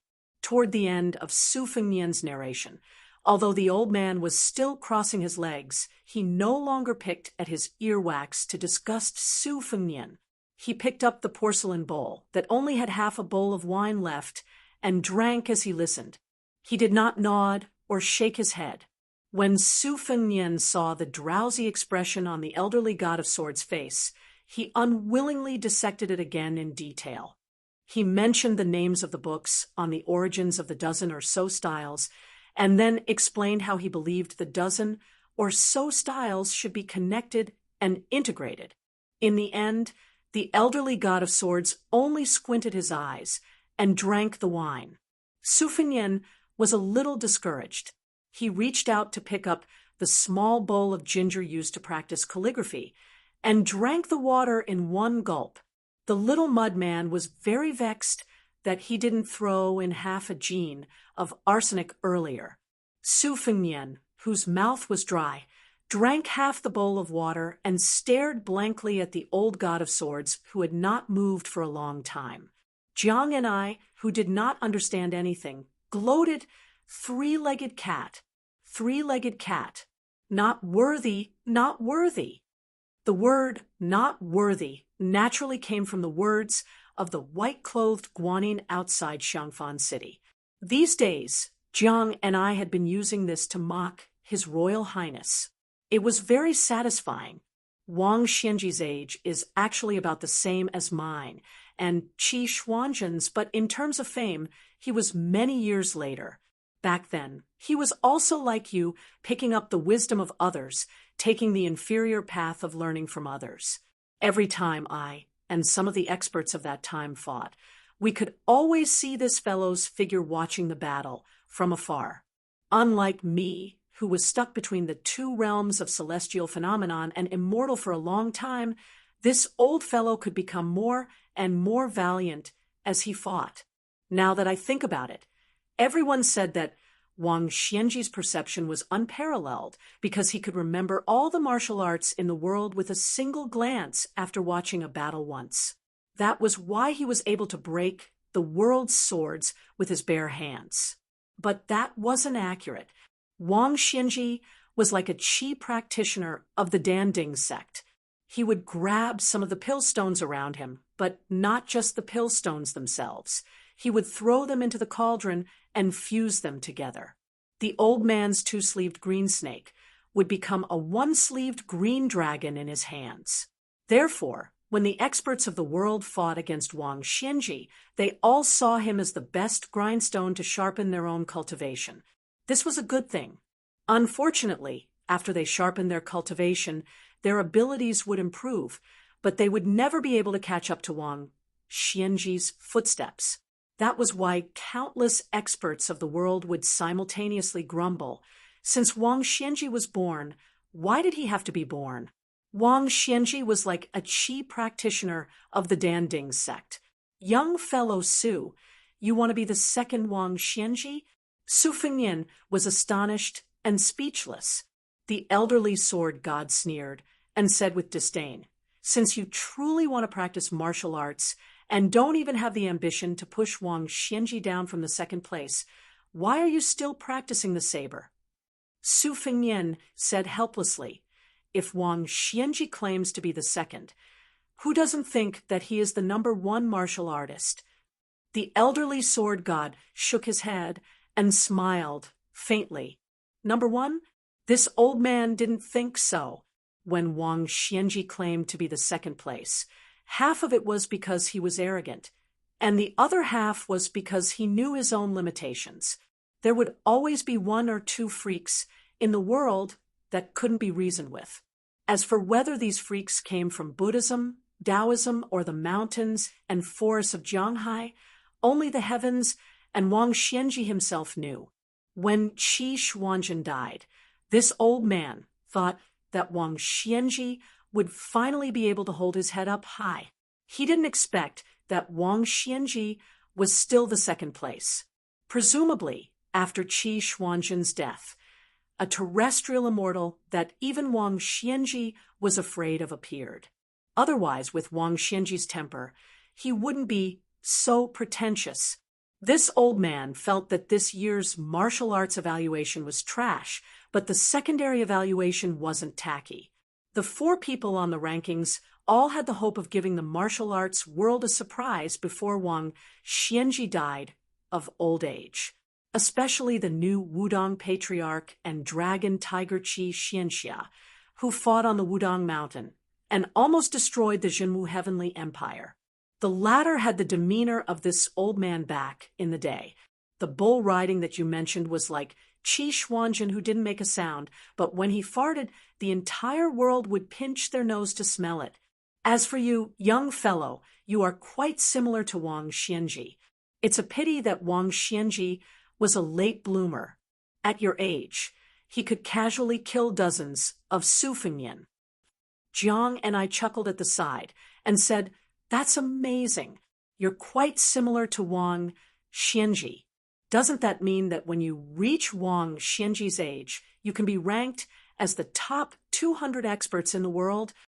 Su Fengnian was amused by the little mudman's words and laughed out loud. He turned his head and said, "Thanks for your auspicious words. I will definitely live to 100 years old. No matter what, I will live to Wang Xianji's age."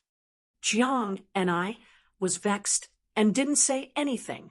Su Fengnian laughed and said, "In the future, when I roam the martial arts world and meet an expert that I don't like, the first thing I will ask is if he is the top 200 expert in the world. The old god of swords waved his hand and said, "Go, go. This old man still needs to practice calligraphy with little Jiang." Su Fengnian was chased out of the room, just like that. When he closed the door, he didn't forget to extend his 2 hands to Jiang and I. 1 finger on each hand meant that he would live to 100 years old, and 2 fingers on each hand meant that he was the top 200 expert in the world. Seeing this, Jiang and I was furious. After he closed the door, he said in a fit of pique, "I'm not practicing calligraphy anymore." The old god of swords, who had suffered an unexpected calamity, was stunned and said, "Why not?" Jiang and I said angrily, "I'm not in the mood." The old man had a sneaky face and softly urged, "Little Jiang, try imagining that this table is little Sue's smiling face." Jiang and I hesitated for a moment, and her eyes lit up. She jogged over and hurriedly poured another bowl of water. Following that, she practiced calligraphy. Every word was written with iron and silver hooks. At this moment, the old god of swords somewhat understood why little Sue liked to tease the little girl in front of him. Li Chungang held the bowl and drank a big mouthful of wine. He was even more determined to make a deal with little Sue. Looking at Jiang and I practicing calligraphy, he softly whispered and kindly reminded, "Sword and calligraphy are the same. The most important thing is to be done in one go. Little mud man, come, come, come." You read this old man's calligraphy. Jiang and I made an "oh" sound and looked at the old man's fingers. She silently recited, "Traveling to the East Sea in the morning and the West Mountain in the evening, the green snake in my sleeve is bold. When I meet injustice, I put down my cup and draw my sword, treating it as air. I shout 3 times and rush over, only to see heads falling from the sky. The world thinks I'm climbing the stairs, but I've already passed the 18th floor." When the old god of swords was writing freely, he saw that Jiang and I was not only reading, but also writing on the table without realizing it. Her fingers were not only similar to the poem he wrote on the table, but also similar in spirit. I don't practice the sword, so the sword will is naturally sufficient. Although there is no sword in my sleeves, the green snake is bold. After the old god of swords entered the world with a broken arm, this was the first time he drank wine. The sword will in the room was awe-inspiring. It was impossible to tell whose hand it was. Yue lay lazily on the table. The white cat squatted in front of her and curled up like a ball of snow. Yue stretched out a finger. Wu Mainyang stretched out her paws and hugged it. She looked naive and cute. The girl who was no longer the #1 courtesan in Liangzhou smiled and said, "My Mainyang is still the best. Other than eating and sleeping, you're carefree. When I want to see you, you're by my side. When I don't want to see you, I won't see you. I'm not afraid that you'll hold a grudge." She was no longer the girl who was once called Yu Xuanji. She pressed her cheek against the cool table and reached out to stroke her pet's furry head. She said to herself, "Do you want to leave me and live alone?" Since Wu Mainyang was destined to be unable to speak, she answered her own question. "Even if I wanted to at first, I wouldn't think about it after I got used to it, right? I know it's not right, but I can't leave or escape, right? You're just a flower vase, and the kind that's not very good looking. What's there to be dissatisfied about being able to live? You can't compare to the maids in the yard. You can't compare to those heroines who roam Jianghu alone. You can't compare to a child who dares to hate with a dagger. You can't compare to anyone. You've even forgotten your parents and even your name. Who can you compare to? Who's worth talking to when you're like this? You'll grow old eventually." Outside, His Royal Highness leaned against the door in silence. Chapter 194. Tao can't be Tao. Zen can't participate. Life is as lonely as an avalanche. Master, you're sad again. Stupid Nanbei, when you have a wife one day, you'll be like this too. Sigh, it must be that Master's wife went down the mountain to buy rouge again. Master, why do you keep sharpening the kitchen knife these days? It's sharpened so that it can cut people. What? Master, don't take it too hard. We're already monks. If we take it too hard, what should we do with those Buddhist believers who go up the mountain to burn incense? Although Master's wife and things always like to spend money, it has nothing to do with your Master's wife. Oh, that's good. Then which abbot is not pleasing to the eye? I think Abbot Hui Guang is quite easy to beat, but it's not good to use a knife. Master, let's follow the old rules. It won't hurt the harmony. Ah, not Abbot Hui Guang? It's for that kid surnamed Su. Ah, why? Su Fengnian is quite a good person. This bastard dares to snatch my daughter. If I don't chop him, who should I chop? Master, disciple wants to recite scriptures. What are you afraid of? With your little ability, I've let you snatch things for so many years, but I haven't seen you snatch them away. Besides, if I chop you, who will do the laundry and cook? Nanbei, Dongbei, and Dongbei talk about that kid every day. Don't you have any opinions? No. Taking in such a stupid disciple like you, it's really Buddha's fault. Aren't you afraid that things will run away with him? Don't cry to Master then. Hey, it's definitely Master who cries harder. Master, if one day I really become a Buddha and burn a Saraira, will this thing be sad?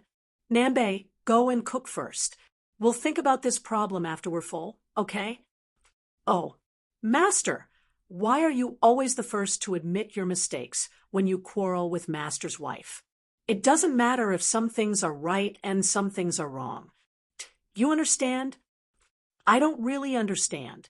For example, you're right about liking things. So, Master, don't say any more. I understand. And how come your perception is even better than Master's now? Ha! So this is the Zen that your disciple cultivates. North and south, haven't you seen a girl prettier than things since you left the mountain? Remember, monks don't lie. No, not bad.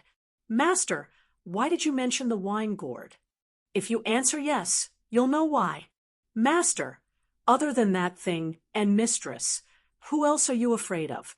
The abbot of our temple has lived for more than 150 years. Master is afraid that he won't give us the copper coins.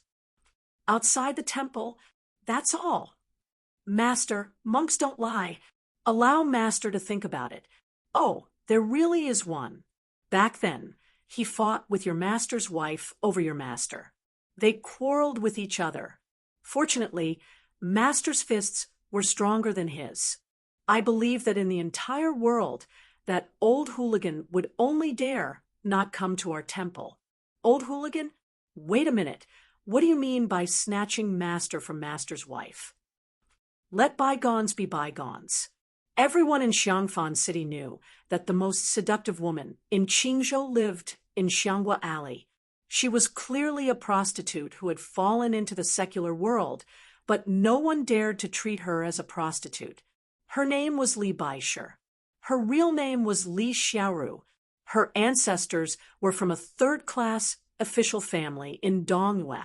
Although the country was not destroyed, her father's generation was not good at management. After his death, he left a mess for his young children. Li Baisher followed her wet nurse to Xiling Lake in Guangling to make a living by selling her ancestral property. She lived in a small building in the pine forest and enjoyed the scenery. She grew up into a beautiful girl with an extraordinarily exquisite figure. Every time she went out, there would always be many handsome young men following her. Later, in order to avoid being forcibly abducted by a fierce general under Lord Guangling's command, she wandered thousands of miles to Xiangfan City in Qingzhou. She first became a Taoist nun, then entered Xianghua Alley. With her proficiency in music, singing, and observing people's expressions, she quickly became a famous prostitute in the 3 provinces. She was especially good at singing and dancing in her hometown, Shieling. She was known as the most beautiful woman in the world. This time, she was the only woman who was listed as a prostitute in the Rouge Review. The title of the most beautiful woman in the world was also affirmed. This made all the men in Xiangfan City who had visited brothels feel very satisfied. After all, the Rouge Review was more convincing than the 4 top 10 courtesans. However, it was said that Li Baisher was not in a good mood recently because all the Taoist priests in Xiangfan City seemed to have left the city overnight. It seemed that the Taoist ancestral court, Mount Longhu, had made a bet with the Buddhist sect before the grand heavenly ritual. Now it seemed that Mount Longhu had lost. Mount Longhu had the 4 great celestial masters in charge. How could they lose? For a time, rumors spread in the streets. People had different opinions. Some said that they saw a female bodhisattva dressed in a snow-white monk's robe that led thousands of ghosts out of the city that night. Some said that Mount Longhu did not lose. It was just that the Taoist priests had to go to Mount Longhu to receive merit after 10 years of transcendence from the demons. For some reason, when people talked about the white-robed monk, they talked about the white-clothed imperial advisor of the past. He was a living bodhisattva who made hundreds of thousands of people in the capital kneel to him. Then there was the rumor that the crown prince of Bailiang had entered the city. These days, the people of Xiangfan City had endless topics to talk about. Business in the taverns and tea houses was unusually good. All of Xiangfan City knew about the jade white lion, Li Shuangjia. They also knew that she had a young blind man who never showed up when he played the zither. Early in the morning, the blind chess player who had moved into the Jing and palace yesterday arrived at the Jade White Lion Pavilion in the middle of Xianghua Alley. Unlike the past, where he carried the zither in the night, he was empty-handed this time. The little servant who was in charge of the back door of the brothel woke up sleepily and squatted on the stone steps at the entrance. When Li Huakuei's Guqin master arrived, he immediately jumped up and put on a smiling face. His smiling face was filled with more sincerity than usual when he was welcoming guests. Young Master Lu played the Guqin in the White Jade Lion Pavilion, and the hundreds of people in the pavilion knew that he had an exceptionally good temper, extremely high character, and extremely elegant temperament. He was able to converse with anyone in a cultured and refined manner. Some of the real gold and silver that he received as a reward would always be given away by young Master Lu before they left the pavilion, leaving only a few copper coins for himself. Therefore, the little doorkeeper who had spat on this blind Guqin master in the past always boasted that he and young Master Lu had become friends after exchanging blows. He was even more attentive to the blind Guqin master, who did not bring along his Guqin today. The little servant said happily, "Young Master Lu, I've remembered the name I asked you to teach me last time." Lu Su smiled slightly. The young servant with a delicate face said kindly, "The fairy sisters in the Red Fish Pavilion all like to wake up late. Young Master Lu, you'll have to be patient and wait for a while when you get there." Chapter 195. Lu Su, who was blind but knew the way, nodded and said, "I know, I'll go alone and won't trouble Brother Song." The servant nodded with a smile and went back the way he came. When the blind zither player arrived in front of the Red Fish restaurant, he encountered many female servants and maids who had woken up early in the morning to do their chores. The orioles and swallows happily called out to young Master Lu a few times before they stopped.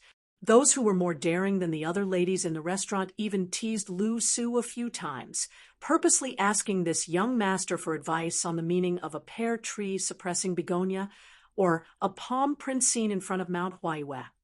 The blind zither player had no choice but to beg for mercy, provoking even more coquettish laughter. This young Master Lu, who spoke in a refined manner and had a gentle temperament, was initially very inconspicuous in the White Jade Lion restaurant, where the sons of the rich and powerful were more common than cabbages, if not for Master Li Shuangjia's high opinion of him, who would even spare a glance at him. In the second year after entering the restaurant, he was playing the zither when he bumped into a famous rich and powerful man in the city who was forcing himself on a young girl. Although the Jade White Lion restaurant had more rules than the average brothel, the people did not fight with the officials. It was only a young girl, so there was no need to fall out with the local tyrant. The man, whose ancestors were the leaders of the Qingzhou army for several generations, forced himself on the young girl in the corridor and wanted to kill her. The blind zither player did not care about his own safety and rushed forward with his family's zither. He did not hit the evil man, but was stepped on by the guards instead. It was a farce until Li Baisher personally intervened and saved the blind zither player's life. Many people in the White Jade Lion Tower still remembered Lu Su, who was covered in blood, sitting in the corridor with the pitiful dead girl in his arms. He took off his shabby clothes and gently covered the disheveled corpse. Today, the Red Fish restaurant somehow knew that Lu Su was coming. Li Shuangjia's personal maid, Qi Fu, was already standing at the door to welcome him. Seeing the blind zither player, she smiled gently and said, "Young Master Lu, Miss is already waiting." Lu Su shook his head and said, "Today, I just want to tell the Red Fish restaurant that I won't be playing the guqin in the future. Miss Li lent me the ancient guqin to paint a dragon. I want to pay back some of the money I earn every month. Miss praying I won't enter the restaurant and disturb Miss Li, the beautiful maidservant, whose status in the White Jade Lion Pavilion was even higher than some of the red plaques, sighed regretfully. She bowed slightly to the blind zither player, and then turned to walk into the courtyard. By the window on the second floor stood a beautiful woman. Qifu was already considered a rare beauty in Xiangfan, but compared to the woman upstairs, she lost all her color. What was even more inconceivable was that behind the world's most famous courtesan, the Taoist nun Li Shuangjia, was an old man sitting on a yellow pear-wood chair with his head lowered. He was tuning an eru.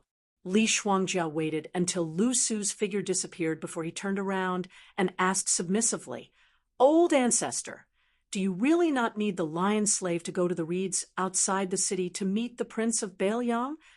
The old arrow man with grizzled temples just closed his eyes and listened to the music. Logically speaking, Li Baisher was one of the top 10 courtesans in the brothel before the Rouge Review. She had built up a deep relationship with the aristocrats for more than 10 years, and she was almost married to the leader of the Shilin party, Lu Zhonghui. In these years, she had met many poor scholars who were not recognized by their talents, and they were all generous with their money. Some of them were even nobles in the imperial court. It was because of this that Li Baisher's reputation as Jiangnan's double champion came to be. Now that she was on the Rouge Review, she was fully deserving of being the head of the brothel. No one had ever heard of Li Shuangjia being intimate with anyone, and it could even be said that she was still a virgin. How could she let an old man stay in her room? Could it be that Li Baisher was into this? That was a bit too hardcore. Wouldn't the world be shocked if word got out? The old arrow man, who was respectfully called Old Ancestor by Li Shuangjia, opened his eyes, but he still didn't speak. Knowing that Old Ancestor didn't like him to talk about this topic, Li Baisher changed the question. "Old Ancestor, why do you value a poor boy with a wooden sword so much?" The old man raised his head and glanced at the beautiful woman standing in front of the window, but his eyes didn't carry any emotion, and his tone was even colder. This old man plays chess. When he starts, he knows how to end. You're just a flower vase that's pleasing to the eye but not to the heart, so why are you talking nonsense? The Rouge woman, Li Shuangjia, who had been humiliated to the extreme, didn't have any anger. She became more respectful and subconsciously bent her slender waist. As a result, her chest swelled up so much that it almost burst her clothes. Her body was petite and exquisite, and the scenery on her chest was aggressive. Rumor had it that she had a pair of white lotus jade feet. She had learned Taoist bedroom techniques and tantric mandapa, and could make all kinds of mysterious postures on the bed. Therefore, there was a charming saying of a white jade lion rolling an embroidered ball. This old man bent his finger and plucked a string, saying Lu Su's chess skills were taught by this old man. This time, he came to the Red Fish restaurant to see if this boy would become arrogant once he achieved success. Fortunately, teaching him chess was not in vain. He knew how to leave some loopholes and still kept the guqin you gave him. Originally, this old man's temperament, when he first met him, was that he wasn't willing to accept other people's kindness and not return it if he could. Whether or not he can set off a storm will depend on his own luck. The most wonderful thing about a chess piece is that even a brilliant chess player doesn't think that it can become the key to victory or defeat. Li Shuangjia lowered her head and said, "Old ancestors' chess skills are naturally the best in the world. The whole world is old ancestors' chessboard." The Eru old man turned a deaf ear and said, "That boy Bailiang left the city today, so there's nothing for you to do in Xiangfan. Go to the capital." Li Baisher nodded without hesitation and said, "Lion slave only listens to old ancestor." The old man silently left the Red Fish restaurant. He was going to a private residence in the northeast corner of Xiangfan. Inside, there was a puppet girl that he had personally trained. She was 60% similar to the Princess Pei Nanwei, and 70% similar in spirit. Now, the king of Jing and Shitzi Zhaoheng was keeping her as a mistress in a golden house. Every time he went out to pamper her, he would be secretive, afraid that his father king would find out. Zhao Sun thought that his itinerary was flawless, but he didn't know that every time he pampered and trained the girl that he affectionately called Nanwei, there was an old man standing behind the hole in the wall who looked at the two of them as if they were walking corpses. Zhao Sun's personality was cautious. He had already sent people to investigate the girl's past and background. There was nothing strange about it. Therefore, that private residence was the greatest place for him to enjoy himself in the world. The little beauty was too similar to the girl in the manner that he had to call mother every time he saw her. Every frown, every smile, and even the way she frowned were not far off. Every time he was scolded by his father king in the manor, or after he ran into Wang Fei in the garden, he would come to the private residence to vent. He was extremely affectionate until he was exhausted. After the spring and autumn war ended, it was a brand new game of chess. The old man had already quietly placed 12 pieces. Most of them were still in the process of putting down pieces, but some were about to start. After going to the private residence, the old man immediately left the city and headed for the reed marsh outside Xiangfan, which had the best scenery. Chapter 196. The King of Jing and His Royal Highness, Zhao Sun, had personally escorted them to the Xiangfan city gate. He had gone up the fishing platform and watched them leave. Only then did he take a retainer and make a detour to the private residence where the beauty was hidden. Other than the canary, there was only one servant girl and 2 old nannies. There was no one else idle, not even half a man. Zhao Sun pushed open the door and entered. He immediately felt relaxed and happy. This place was far from the grandeur of the Jing and palace. It was only a courtyard with 2 entrances, but in the eyes of the heir apparent, it was a paradise on earth that he had found with great difficulty. That strictly ordered prince's manor, that Buddhist hall where Ksitigarbha Bodhisattva was worshipped, every flower, every blade of grass, every brick, every tile, exuded a gloomy aura that the older he grew, the more unbearable it was. It was suffocating. The man closest to him was so scheming that even his son, Zhao Sun, did not dare to guess. Zhao Sun resented this man for not ruthlessly killing him back then, sitting on the dragon throne and wearing the dragon robe. He was even more afraid of this man's silent back when he ate vegetarian and chanted Buddhist prayer beads. But what worried His Royal Highness the most was why this man had married her. He did not know how to cherish her after marrying her. The husband and wife actually treated each other with respect, as cold as ice. When there was something going on, they treated each other like soldiers. It was truly a great irony. Zhao Sun took a deep breath of the unique, fresh air of the small courtyard. This place was filled with orchids. These flowers were her favorite. This noble Wang Fei was inferior to the prostitutes in Xianghua Alley. In a year, she only had 2 opportunities to leave the city. Both times, she went to look at the reeds. In spring, she would look at the green shoots of the reeds. In autumn, she would look at the old reeds as the wind blew like snow. Pei Nan Wei, Pei Nan Wei. Just because her name had the word reed in it, she liked to look at the most boring, tedious, and weak reeds. The woman that His Royal Highness raised like a kitten or puppy in the courtyard had been stripped of her name from the first day she came in. Zhao Sun naturally liked her mutton-fat, jade-like body. When he held her in his arms, she had the charm of being warm in winter and cool in summer. But what truly made him crazy was her attitude. When Zhao Sun saw her and respectfully said that Xiang'er had come to greet him, she just snorted coldly and haughtily, and Zhao Sun's bones immediately lightened. They were too similar. Zhao Sun gave a sinister smile and scolded, "You whore, Pei Nan Wei, who asked you to pretend to be virtuous in front of me?" Then, without another word, he rushed up and tore apart her clothes that were exactly the same as Pei Nan Wei's. He carried her to the large bed in the inner residence and fiercely whipped her. After making love, Zhao Sun returned to normal. He lay on the bed with his eyes closed and enjoyed the fake Wang Fei's kneading of his shoulders. He said regretfully, "Your skin and figure are still a bit lacking. Normally, your voice is almost authentic.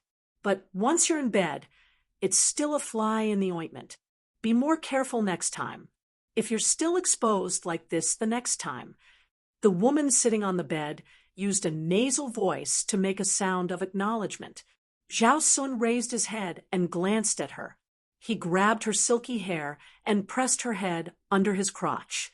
He said darkly and violently, "Good way, or I've missed your little mouth so much that I've gone crazy." 2 bodies entwined in pleasure. Zhao Sun put on an outer robe and lay on the sandalwood floor under the eaves of the room. He quietly looked at a string of wind chimes that didn't move even though there was no wind. At this time, the king of Jing and Shitzi was really like a gentle and kind young master. He was aloof from worldly affairs, harmless, and had a scholarly temperament. The fake Wang Fei knelt beside Zhao Sun and accompanied this madman to look at the wind chimes. In reality, when Zhao Sun was quiet and silent, he was a very amiable young man. She saw that he was in a daze, and then had the chance to look at the handsome face that was said to be 90% similar to the king of Jing, Anne's. Zhao Sun stared at the elegant wind chimes that were made from a string of broken jade pieces. He laughed softly and said, "Is it beautiful? She will never look at me like this in this lifetime. She doesn't even look at my father, much less me, a Shitzi who doesn't even have a hereditary title." The king of Jing unclosed his eyes in His Royal Highness and murmured, "I really envy those commoners." Zhao Sun left. Before he left, he slapped her across the face. The reason was that she had peeked at him under the eaves.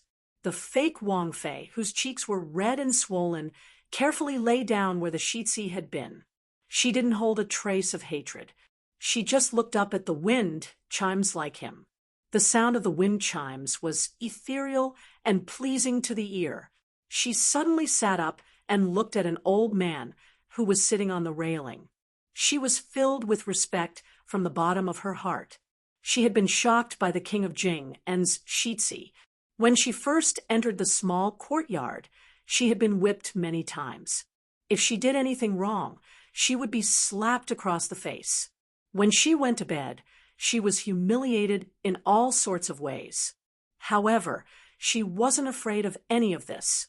Sometimes when she hugged His Royal Highness and listened to him sob in the dead of night, she would feel a kind of sadness. Only the old man in front of her, who had never been rough, made her fear him to the bone.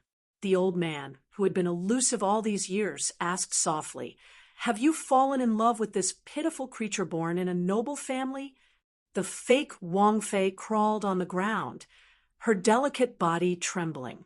The old man smiled faintly and said, "No matter. That Zhao Sun isn't an idiot. If you don't give him some sincerity, he will get tired of you sooner or later." Kneeling on the ground, she was finally able to breathe. She raised her head and looked with puzzlement at the old man, who was half immortal and half demon to her. She said that he was an immortal, that he calculated everything. Almost every step of Zhao Sun's was within the old man's expectations. But the more it was like this, the more she felt terrified. She had originally imitated Princess Pei better, but the old man didn't allow it. He only told her to act more skillfully each time. Thinking about it now, she finally understood that if she had acted perfectly from the beginning, the king of Jing and Shitsi wouldn't have been willing to come here so often. Was the old man's skill at manipulating people's hearts to the point of perfection? What kind of person would scheme so hard against a vassal king? The old man looked at the string of broken jade wind chimes. He had asked the fake Wang Fei to hang them. Sure enough, Zhao Sun liked them very much. He liked them beyond imagination. The old man chuckled softly and said, "Up, down, left, right, I am hollow. No matter east, west, north, south, or east, they all say the same. Ding, ding, dong, ding, dong." The fake Wang Fei didn't dare to speak. The old man stood up and smiled. "Whether you and that poor fool's luck is good or bad depends on today. It's a pity you can't see it." The old man left with his hands behind his back. Before he left, he indifferently left behind a prophecy. In the future, when you see the furious king of Jing, and just try your best to put in a good word for Zhao Sun. Maybe it will save your life. The fake Wang Fei was stupefied. The wind blew again, and the wind chimes rang again. Ding, ding, dong, dong, ding, ding, ding, dong. There was no longer any otherworldly feeling, only a murderous aura. Mount Wudong was lively because a bastard had come. This bastard came from Mount Longhu and was tolerated, but he actually fought with the young martial granduncle who was expected to be the leader. How was it? Were you beaten? Chapter 197. The reed marsh outside Xiangfan City originally did not have the beautiful autumn scenery, but ever since Princess Consort Jingan fell in love with it, the people of Xiangfan who would come every autumn to chop the reeds for firewood or to make paper pulp automatically disappeared without a trace. Fortunately, Princess Consort Pei had a bodhisattva's heart. Every year, she would subsidize the nearby villagers with some silver taels. In addition, with her presence, the scholars in the city commented on the scenic spots of the reed marsh, such as the fragrance of the reeds and the green lake. The memorial archway of the Sky Wave Gate was written by a calligraphy expert 2 years ago. As time went on, he took advantage of the opportunity to let the rich wanderers enjoy the scenery and earned a considerable amount of silver. However, Princess Pei usually only went for a stroll in the spring or autumn to see the snow. This year, she clearly came a little earlier. She always left the city with a very small fanfare. Other than her 2 personal maids, there was only a small group of lightly armored guards. King of Jing and Zhao Heng had governed Xiangfan effectively these years. He loved the people like his own children and had a good reputation. In addition, he was known far and wide that this vassal king was a devout believer of Buddhism. Therefore, when Wang Fei left the city, she had never encountered any trouble. From the official road to a small road, there was a lush reed marshes. In the past few years, Wang Fei had always admired the scenery. After she got off the carriage, she would let the guards follow her from a distance. The guards did not dare to disturb Wang Fei's mood. In addition, the reeds were taller than a person. At least, Wang Fei did not get off the carriage. But this time, it was strange. Not only did she come early, Wang Fei still did not get off the carriage when she reached the fork in the road. Inside the carriage, Princess Pei, who did everything personally in the Fu, personally lit a small incense burner. She sat in a kneeling position, her buttocks on her legs, imperceptibly squeezing out a full curve. The two servant girls in the carriage, even though they were both women, were moved when they saw this scene. Wang Fei especially had a head of unusually soft and beautiful black hair. When the servant girls combed it, they gently held it in their hands and couldn't help but praise it. Wang Fei, who had a gentle personality, would look at herself in the bronze mirror and smile gently. When the servant girls occasionally washed Wang Fei's white lotus jade feet after she was tired from studying, their hearts would beat faster, and they would sigh that Wang Fei was really too beautiful. Princess Pei held a letter in her hand. Before she left the Fu, King of Jing and Zhao Heng had given it to her. He said that it was best to personally hand it to the Baoyang Shitsi at the reed marshes. Otherwise, she would not have come to the reed marshes so early. Princess Pei held the letter that had not been carefully sealed, as if she was hesitating whether or not she should take out the letter. When it came to King of Jing and Zhao Heng, there was no one in the world who understood him better than she did. He did not say anything, and he did nothing. He left things for others to guess. His Royal Highness, Zhao Sun's eccentric personality, had been forced out by his father. As for Zhao Sun's unconventional and covert gaze, how could Princess Pei, who was no longer an ignorant young girl, not know about it? That child most likely hated her a little more. Although when he entered Princess Jingyan's service, Zhao Sun's birth mother, at the time, had died of an illness for unknown reasons. This debt, no matter how clear Pei Nanwei's conscience was, would be on her head. Therefore, all these years, when faced with Zhao Sun's unconventional and complicated gaze, she had never exposed him, never reprimanded him, and never said anything in front of the King of Jing, and Zhao Heng placed great importance on maintaining his health. When the King of Jing died, Zhao Sun would inherit the title of Marquis of Jing, and no matter what, it would still be 20 years later. Presumably, at that time, Zhao Sun, who had been demoted to Marquis of Jing, and by law, would not have any thoughts about her old and faded self. Other than the secret letter in Pei Nanwei's hand, there was also a sandalwood box with prayer beads by her leg. She liked the carvings on the sandalwood box very much. The box had never been opened because she knew that the more she cared about something, the more Zhao Heng hated it. Also, this sandalwood box had been given to her as a thorn in Zhao Heng's side.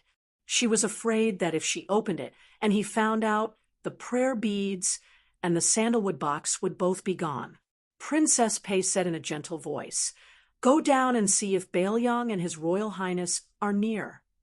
The two servant girls, who had to report to the King of Jing and what Wang Fei ate 3 meals a day, withdrew and slowly lifted their skirts to get off the carriage. Princess Pei took out the secret letter with 2 fingers. It was the King of Jing and's personal handwriting. Sending nephew 1,000 li. Princess Pei furrowed her brow and muttered, "The meaning is that even if you send him 1,000 li, he still has to part in the end? He's not going to personally send him off." Princess Pei shook her head, as though she felt that she didn't understand the meaning of these words.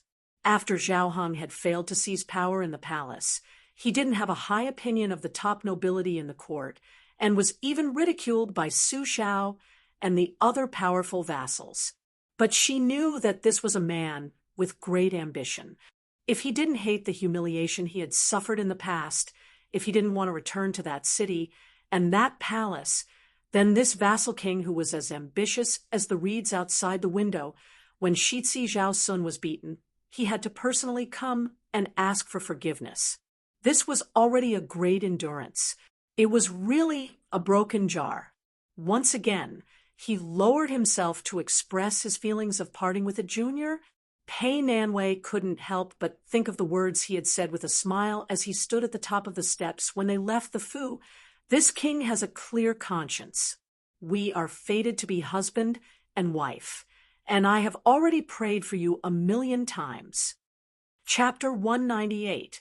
Pei Nanwei put the secret letter back into the envelope and lowered her head to look at the sandalwood box. She pulled aside the curtain and saw that the servant girls were still waiting on the road.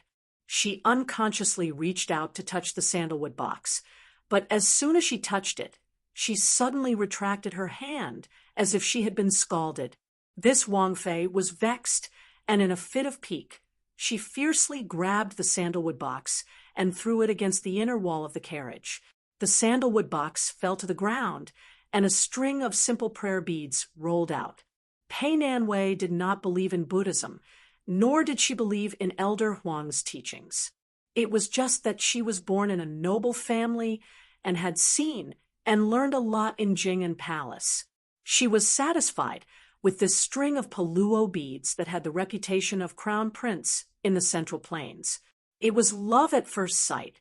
Women were fickle. She had just thrown away the sandalwood box, and now she picked up the prayer beads with pity in her eyes. Leaning against the wall of the carriage, she held a round, ivory crown prince. Pei Nanwei raised her head and looked at it in a daze. In the eyes of the common people, as the princess consort, Qingzhou was hers, Xiangfan was hers, and the reeds outside the window were hers.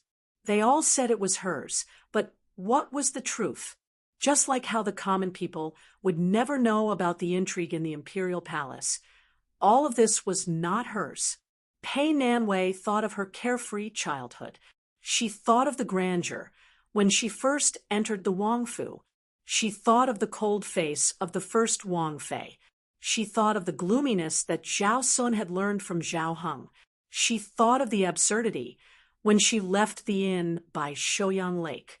When she heard the rumbling of horse hooves, she finally thought of the secret letter. She remembered the parting words of the king of Jing and who had helped her grow old together, like an elegiac couplet.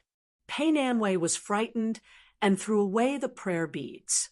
Her face was like a patch of bleak, snow-white reeds in autumn. How was this sending her 1,000 li? It was clearly sending her to the Yellow Springs. A young man was lying on the railing at the top of the memorial archway for Tianbo Kai Jing. The breeze stirred up the reeds and gently blew the hair on his temples. He was in a very leisurely mood. He believed himself to be a very optimistic young man, never complaining about the heavens or blaming others. When he was young, he was alone with his mother and suffered from all the supercilious looks.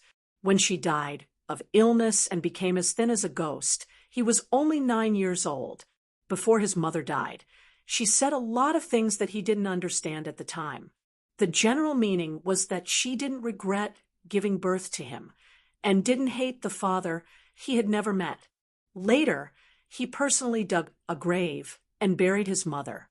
Although he was young, he understood that she hoped to see that person for the last time, even if it was just a glance, but she didn't.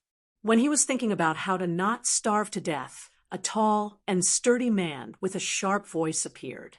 His voice was the complete opposite of his figure. He was dressed in luxurious clothes that he had never seen before. He looked extremely beautiful, but he always gave people the feeling that he was wearing a luxurious human skin. At such a young age, he already felt like he had seen a man-eating demon. However, the man only held his hand and said that he would take him home. Home. His mother was gone. Where was home? Then he was taken to a city with very high walls. Through the curtain of the carriage, he was dumbfounded. After getting off the carriage, the guy who didn't speak to him led him through countless city gates. Finally, they arrived at a lake. On the lakeside, there stood a man who looked very much like him. He was golden in color and had snakes crawling all over his body. Later, he finally knew that it was not a snake, but a dragon. The man who didn't say anything and didn't show any expression after meeting him was wearing a dragon robe. After that, he had two cheap masters. In addition to the man who took him home, the other was an old monk who didn't like to smile. The former had a very good temper. When he saw the man covered in ferocious yellow snakes at the lakeside, he was scared to tears. When the man who would become his great master in the future led him back, he squatted down and whispered to him not to be afraid. After she grew up, she remembered that no matter how mischievous her great master Han was, he would only smile at her. It was as if he could do nothing but smile. In that vast and boundless family, everyone would be scared to death when they saw him. During the Mid-Autumn Festival when he was 12 years old, he secretly went to the Hall of Martial Heroes to admire the moon. He was caught and almost beheaded. It was his great master who knelt in front of the man and begged for mercy. Only then did he know that his great master not only knew how to smile, but he also knew how to kneel in front of people. After that, no one stopped him from going to the Hall of Martial Heroes. He could go anywhere he wanted. Second Master's temper was much worse. He always had countless feather dusters. He talked to him about Buddhism and said that he would be beaten if he lost. He clearly said that he would be beaten if he won. However, there was one time when he touched Second Master's bald head while he was in a daze. Second Master didn't get angry. In fact, before he turned 20, the truth had already been revealed. However, he didn't want to fight over this and that. Besides, even if he fought, he might not be able to win. So what if his biological father was that person? He was tired of staying in that family where everyone was outwardly united but inwardly divided. In addition, he didn't like that naughty girl Suiju. They fought and scolded each other every 2 to 3 days. So he simply went to Shangyin Academy to enjoy himself. Among the women in the world, he only liked those who were ugly but very attractive. His mother was like that. Even though she was terminally ill and didn't look good, her eyes still made him feel the most intimate. Finally, he had a chance to see the girl with a bad temper. He climbed over the wall and entered the small building. As expected, he was stabbed by a sword. Later, he had no choice but to agree to 10 rounds on the lake. If he lost, he lost. Who said that men must win over women? He was very happy to serve his wife for the rest of his life. He wanted her to be comfortable and happy for the rest of her life, without the slightest ripple. Unfortunately, every time he secretly went to her place to feed the chickens and ducks, he couldn't escape being chased away by the sword. He didn't care. After all, she was his wife. Wasn't it natural for her to be petty and throw a tantrum with her husband? At the feet of this optimistic young man stood 4 talisman generals in red armor. The water armor had already been broken by an old god of swords who had returned to Jianghu. Although his heart ached, he endured it because the old god of swords was working hard for his brother-in-law. He didn't even mind leaving a water armor talisman armor behind. Since he had more or less done his duty, it was time to get down to business. The main reason he sneaked out of the academy this time was to deliver a message to the king of Jing and Zhao Heng. The meaning was that the inheritance had nothing to do with Zhao Heng. However, as long as he was willing to help, the Bailiang's share would be given to him.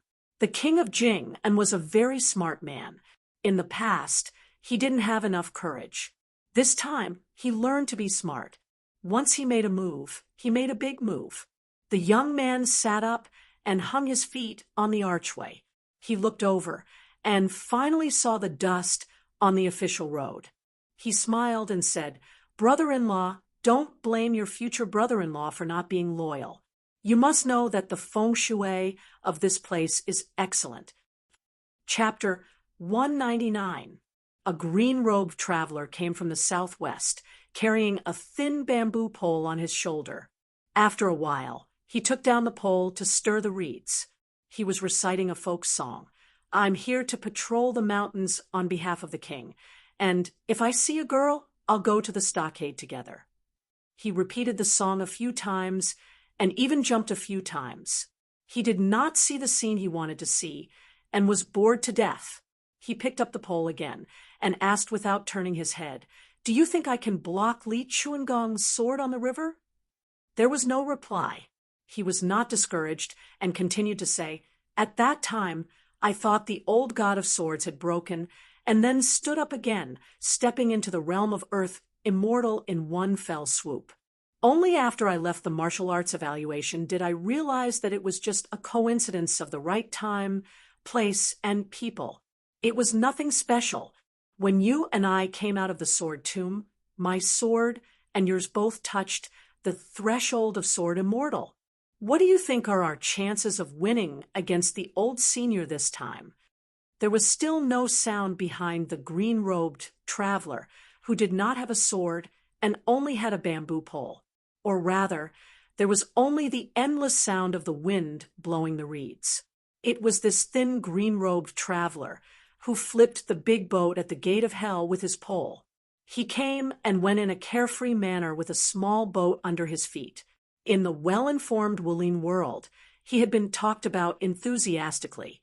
The old god of swords had just returned, and the new sword crown of the Wu family had come to challenge him. No matter how one looked at it, it was very amusing. Recently, he had earned countless pounds of saliva from the people of Jianghu. However, the low-level Jianghu heroes and heroes of the forest were only shocked by this swordsman's invincibility all the way to the south. Some people were already inquiring about who was qualified to be Wu Liuding's sword attendant. However, the sword tomb of the Wu family was a strange place that did not leak anything. They could only vaguely know that the sword attendant of this generation's sword crown Wu Liuding was even more outstanding than the previous generation. To become a sword attendant of the sword tomb, it was needless to say that he was loyal and devoted to the sword master. He was destined to never serve another master. All the sword attendants were chosen by the older generation of swordsmen to be the direct descendants of the Wu family. They grew up together, learned the sword, and picked the sword together. Every generation of the sword tomb had dozens of pairs of sword masters and sword attendants.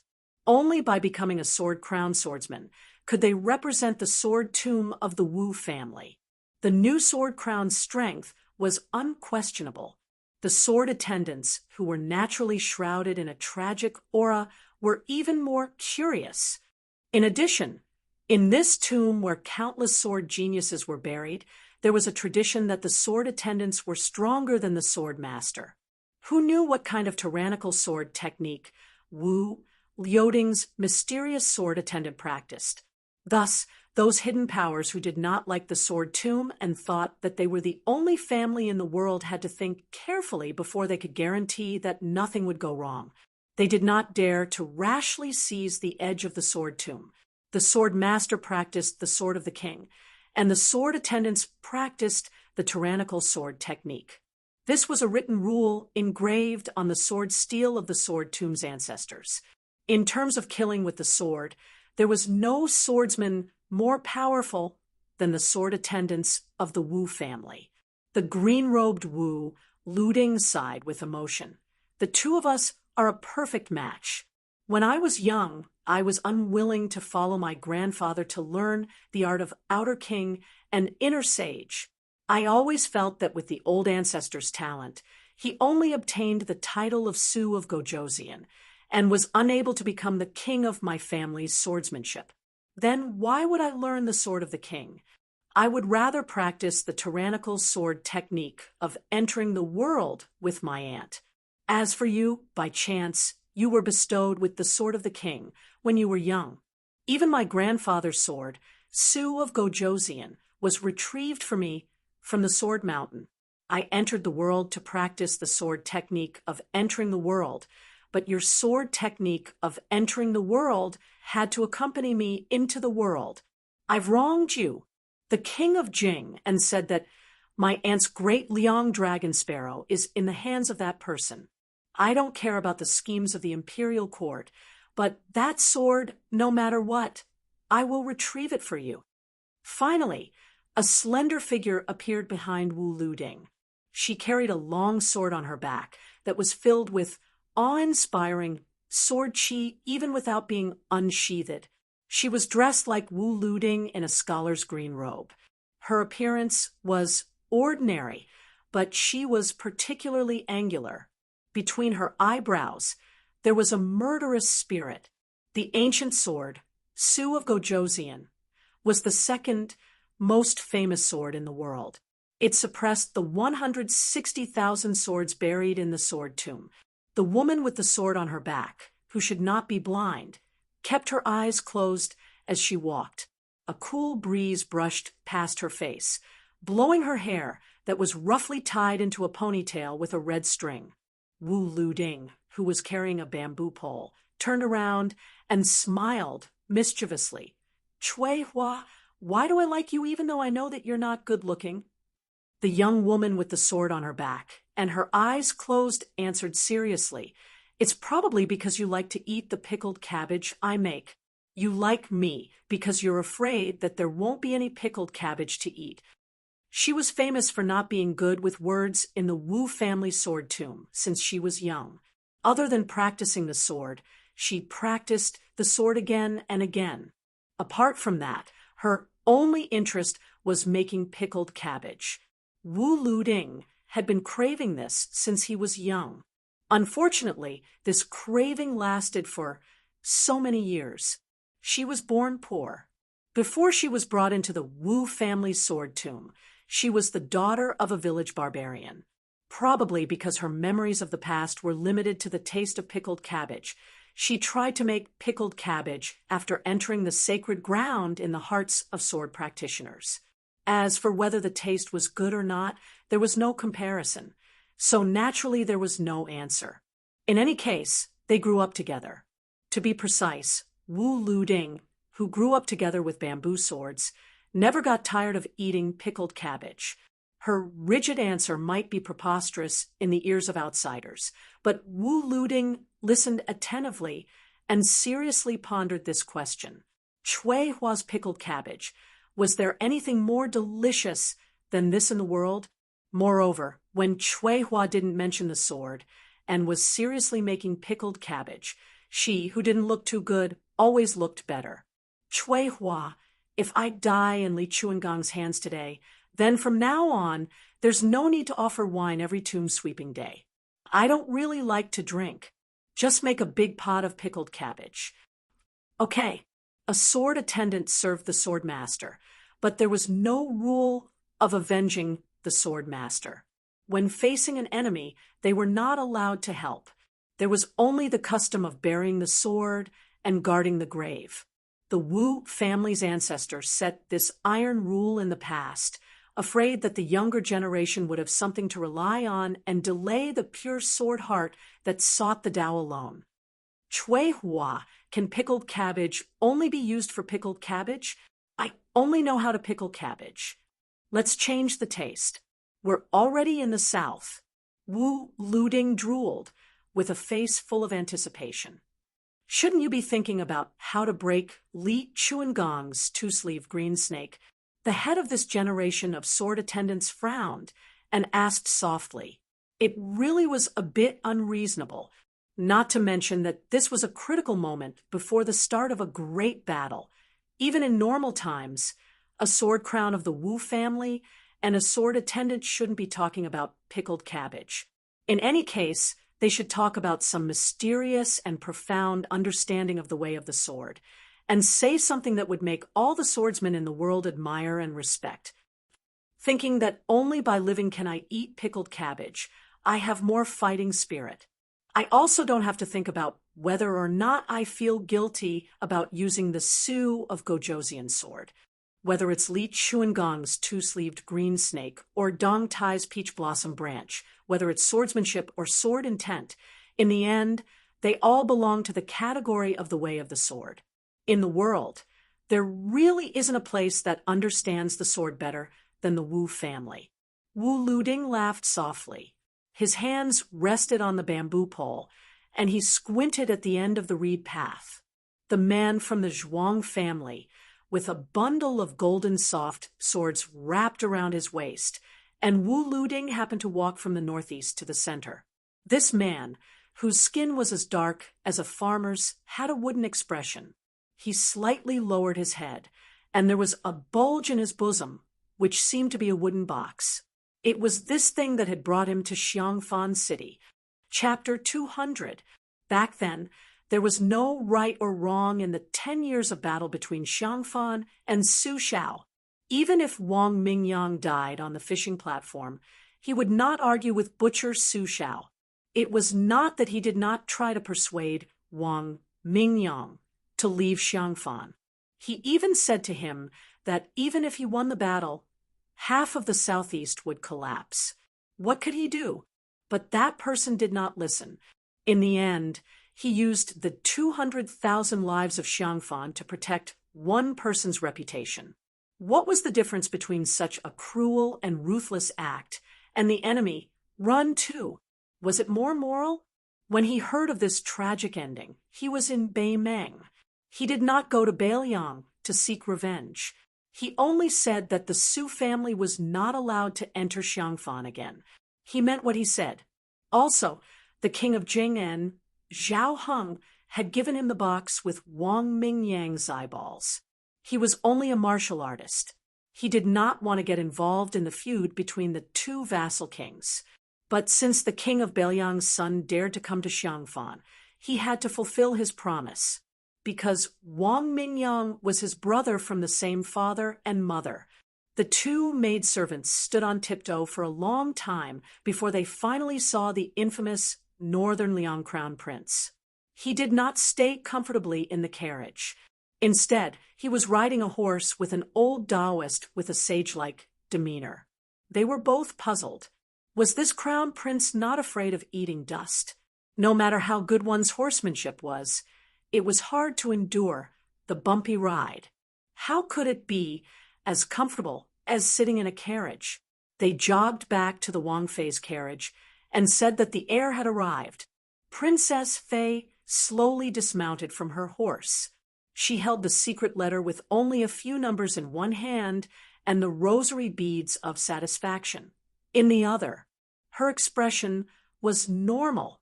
She was still that rich lady who stood out even in the noble city. She stood gracefully beside the carriage and looked at the young lecher, who she didn't know whether to be hateful, funny, or pitiful as he approached. For some reason, her palms were sweating.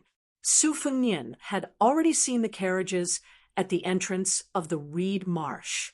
When they were still some distance away, he asked softly with a serious expression, "Grandpa Wei, you even used the peachwood sword. Is it enough?"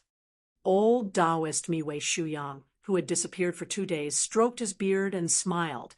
"Mahogany 36, the sword formation is ready." Su Fengnian nodded and said gloomily, "In the letter, Lu Qiu'er said that the younger brother of Prince Mingyang of Xiangfan is also here. I just don't understand. Back then, Xiangfan had been fighting for 10 years, and he never helped. Why is he here today? Have you found your conscience?" Wei Shuyang's expression immediately became serious. He sighed and shook his head. "I don't dare to speak nonsense. I only know that this person's martial cultivation is extremely profound. Otherwise, he wouldn't have been able to enter the martial arts rankings twice in a row and be the 11th most powerful person in the world for 20 years in a row. Outsiders are just here to watch the show and feel that this title is laughable. I really can't laugh at all. Su Fengnian didn't hold the horse's reins. His hands were on the embroidered winter, spring, and thunder sabers. He narrowed his eyes at the two pretty maidservants who were being protected by the bodyguards of the Prince of Jing'an's Fu. If it was said that the 11th person surnamed Wang coming out of the city to entertain guests was outside of reason and within expectations, then Pei Wangfei, who had already heard the news on the way out of the city, was somewhat baffled. Had that old turtle, Prince of Jing'an, Zhao Heng, gone crazy? Did he want to put her, a Wangfei, in this reed marsh that was practically a place of certain death? It was understandable that he wanted to lure her into a trap, but did he need to pay such a heavy price? In any case, she was a Wangfei that was even more charming than Jade. Or had Zhao Heng gone crazy for the sake of hereditary succession? Su Fengnian murmured. For now, we know that there are only the 11th and 4th red armors. What other tricks does Zhao Heng have? Since he was willing to treat Pei Nanwei as a chess piece, then he definitely wouldn't be so polite. What after the event, he said that this Shitzi had ulterior motives towards Princess Jing and who was out of the city enjoying the scenery. He purposely followed her all the way and sullied Wangfei? Then the king of Jing and would fly into a rage because of a beauty? Isn't this statement too careless? Furthermore, does Zhao Heng really have the confidence to kill me in one strike here? Or does this vassal king feel that he can't beat Su Shao and that I have the confidence to win if I fight him? Su Fengnian whispered to Wei Shuyang, let Ningame and the Phoenix Battalion catch up quickly. There's no need to keep a distance of half a li. Also, make it clear to him that he's prepared to fight to the death. The old Taoist priest Wei Shuyang immediately urged his horse to turn back. Su Fengnian could already clearly see the beautiful faces of the two female servants from Jing and Palace. He slowed down and kept pace with the carriage. He reached out and knocked on the wall of the carriage. Jiang and I lifted the curtain with a suspicious expression. Su Fengnian said, tell the old senior that the 11th in the world, Wang Mingyin, has come. The red armors of the talisman generals have also come. Perhaps there are still some powerful hidden experts. Jiang and I expressionlessly made an "oh" sound. Be careful, don't get off the carriage. Today is not a good day for you to see a joke. After saying this, Su Fengnian squeezed the horse's belly. Under the personal escort of Lu Qiantang, Yang Qingfeng, and Xu Xiu, the three retainers, they quickly moved forward. When Yu Wei left the city, she had already been arranged to ride in the same carriage as Jiang and I and Li Chungang. When Su Fengnian saw Princess Pei, who seemed to be standing alone in front of the reed marsh, he didn't rush to dismount and exchange pleasantries. His hands pressed on his saber. He only sat high on the horse and looked down silently. Although the two female servants were shocked by this Bailiang His Royal Highness' handsomeness, they were eager to protect their master. Seeing him sitting proudly on the horse without saying a word, one of the female servants who had followed the Wangfei and whose reputation was no less than that of the common stewards of the Wangfu angrily rebuked. Bailiang Shitzi, seeing the Wangfei, why don't you dismount? Su Fengnian dismissed it with a smile and only stared at the great beauty, who ranked higher than Xiang Fan and Li Shuangjia. He had never seen the famous courtesan with the white jade lion rolling embroidered balls, but he was sure that if any man in the world had to choose between the Wangfei Pei Nanwei and the beautiful Li Baisher, even if the latter was prettier, they would still choose to spend the night with Pei Nanwei. The legitimate Wangfei of the 6 vassal kings of the Li Yang dynasty was not something that the concubines of the perished countries could compare to. Probably only the empress of the perished emperor could compare to her in terms of seduction. Su Fengnian hoped to see something from her eyes, but unfortunately, he couldn't find any clues. He couldn't even tell if she knew that she was in danger or not, and the person behind this ruthless trap was none other than Prince Jingon, who had been faithful to her for a day as husband and wife for 100 days. Su Fengnian became more and more curious. He didn't have the patience or mood to play games with the woman in front of him, so he directly asked, "You're not running?" Princess Jing looked up from under the horse and calmly asked, "Where can I run to?" Su Fengnian smiled mockingly and said, "It's good to hide." Princess Pei smiled faintly and said, "The king of Jing wants to give you a letter. Shitzi can rest assured that the letter isn't poisoned because I've already seen it." Su Fengnian only stretched out the embroidered winter knife. The Wangfei wasn't angry at his arrogance and rudeness and put the letter on the knife. Su Fengnian took out the letter and glanced at the contents. He smiled and said, "Uncle King of Jing wants to send me to the Yellow Springs." Pei Nanwei smiled and said, "Shitzi is so scheming. All these years, you've really been pretending to be dumb for dumb people to see. If you knew it would be like this, why did you do it in the first place?" Su Fengnian let go of the embroidered winter knife and stretched out his right hand. He smiled and said, "Are you comfortable?" Princess Pei, who had always been graceful and elegant, blushed. She bit her lips and said in a low voice, "Su Fengnian, you really deserve to die?" Su Fengnian sat on the horse and didn't look at the furious Princess Jing, and he only looked at the reeds and calmly said, "Wangfei, don't worry. Before I die, I won't forget to take you with me. When I'm on the Yellow Springs, I'll teach your little mouth how to play the flute. The things that Zhao Sun wants to do but doesn't dare to do, I can do it." P.S. Announcing 2 fan groups Enchanting red-robed executive group number 85436605 entry requirements. Have a Zongheng account and have 1,000 points. Beacon Rising Again stabilizing the country group number 31825159 entry requirements. Have a Zongheng account and have 5,000 points. Or Zongheng members can join. Chapter 201. Hearing that Su Fengnian had humiliated Princess Jing who was second only to him in Qing province, the 2 maids and the palace guards were enraged.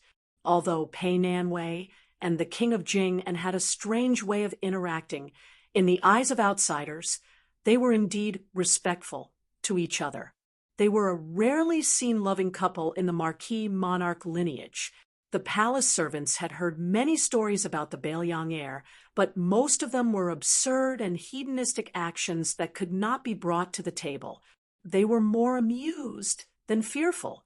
Moreover, the king of Jing was not a local snake in Qing province, but a legitimate local dragon in yellow robes. Immediately, the guards drew their swords in a show of force. A shrewish maid, eager to protect her master and claim credit, angrily rebuked Su Fengnian, directly calling him by his name. To their surprise, Su Fengnian only lowered his head to look at the few numbers on the secret letter. Out of the corner of his eye, he glanced at the rosary beads in Princess Pei's hand. Although the master did not make a move, it did not mean that the Bailiang lackeys behind her were deaf and blind. Dongyue Lu Qiantang had a sinister smile on his face. He urged his horse forward and chopped down with his giant sword. Before the bluffing guards could react, the sword had already cut off the head of the maid who did not know the immensity of heaven and earth. The head fell to the ground and rolled several times, mixing with the dust and blood. In particular, the maid's pretty face still retained a vivid expression of shock. In the eyes of others, it was a ghastly sight. Not only were the Jing and palace guards stunned, even Pei Nanwei was startled. The priceless rosary beads in her hand burned her hand and fell to the ground. She no longer dared to pick them up. After killing in front of Princess Jing, Lu Qiantang took advantage of the situation to charge forward. Yang Qingfeng and Xu Xiu were not willing to fall behind. In a flash, Everyone except Pei Nanwei was chopped up like vegetables. One of the guards was even split in two by Lu Qiantang's sword. Pei Nanwei turned her head. Her throat moved as she squatted on the ground and retched. Su Fengnian saw that the Jing and palace guards were so weak that they could not withstand a single blow. He frowned and asked, "Why are these guards so useless? Is the king of Jing and Zhao Heng afraid that you won't die?" Pei Nanwei only cared about vomiting. She really couldn't imagine that the high and mighty Wang Fei would also be in such an indecent state. She really didn't know if Shitzi Zhao Sun would still be unable to extricate himself if he saw this scene. Su Fengnian pressed his blade and dismounted from his horse. He walked to Pei Nanwei's side and crouched down to gently pat Princess Jing En's back.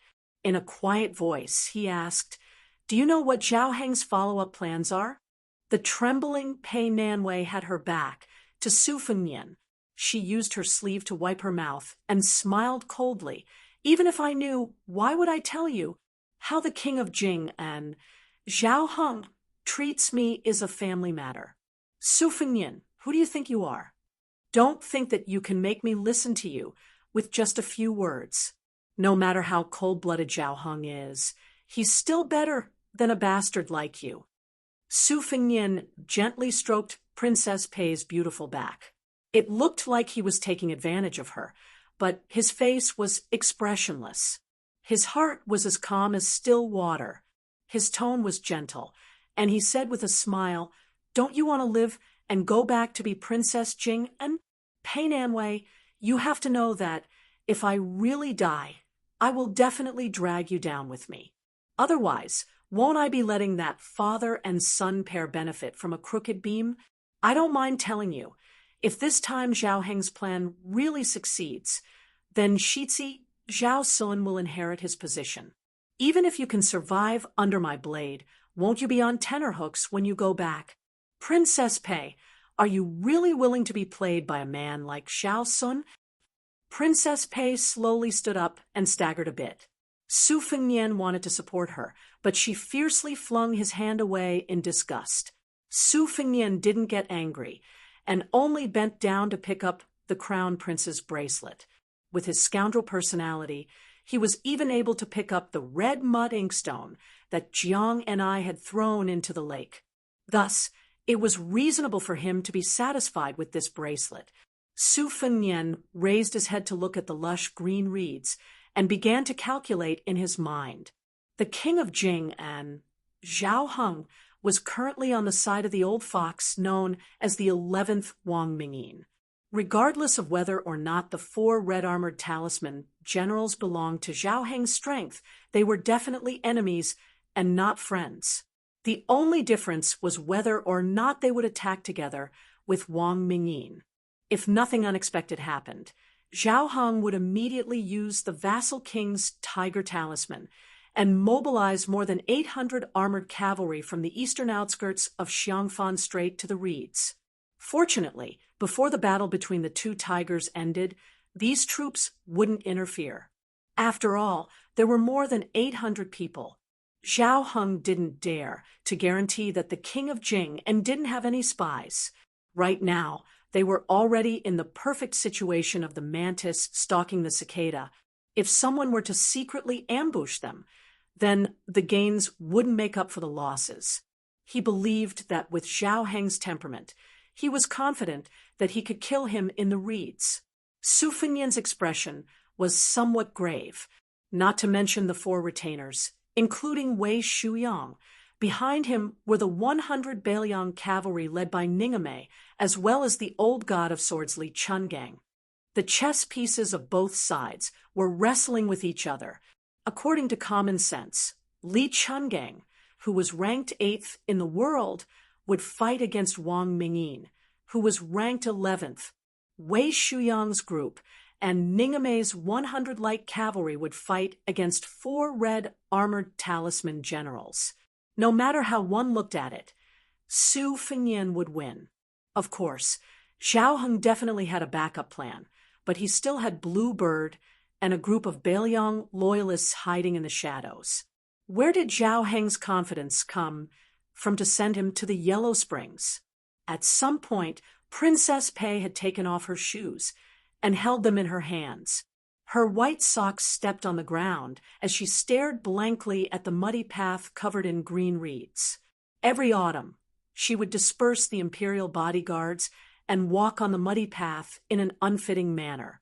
The path would be densely packed with small brown spikes, which were the tips of the reeds that had been poured into the ground. When she took off her shoes and walked on the path, the soles of her feet would hurt. Her skin was whiter than snow, and every time she walked back and forth, the soles of her feet would be dripping with blood. However, Pei Nanwei liked this kind of self-mutilating behavior. She preferred to lie alone in the small boat, letting the autumn wind and snow cover her body. Should he just stab this woman to death and be done with it? Chapter 202. Su Fengnian's eyes were filled with murderous intent. He didn't care who she was. So, what if she was Princess Jing'an? Even if a concubine from the palace was in his way, Su Fengnian would kill her without hesitation when it was time to kill. In this world, there was a distinction between the noble and the lowly, but whose life was more valuable than his own. Just as Su Fengnian was thinking about how to give Pei Nanwei a quick death and make Xiao Heng unhappy, a man and a woman walked over from the small path. They were both very young and appeared particularly high-spirited at this moment. The young man carried a bamboo pole on his shoulder. 10 steps behind him was a delicate and pretty woman with a sword on her back.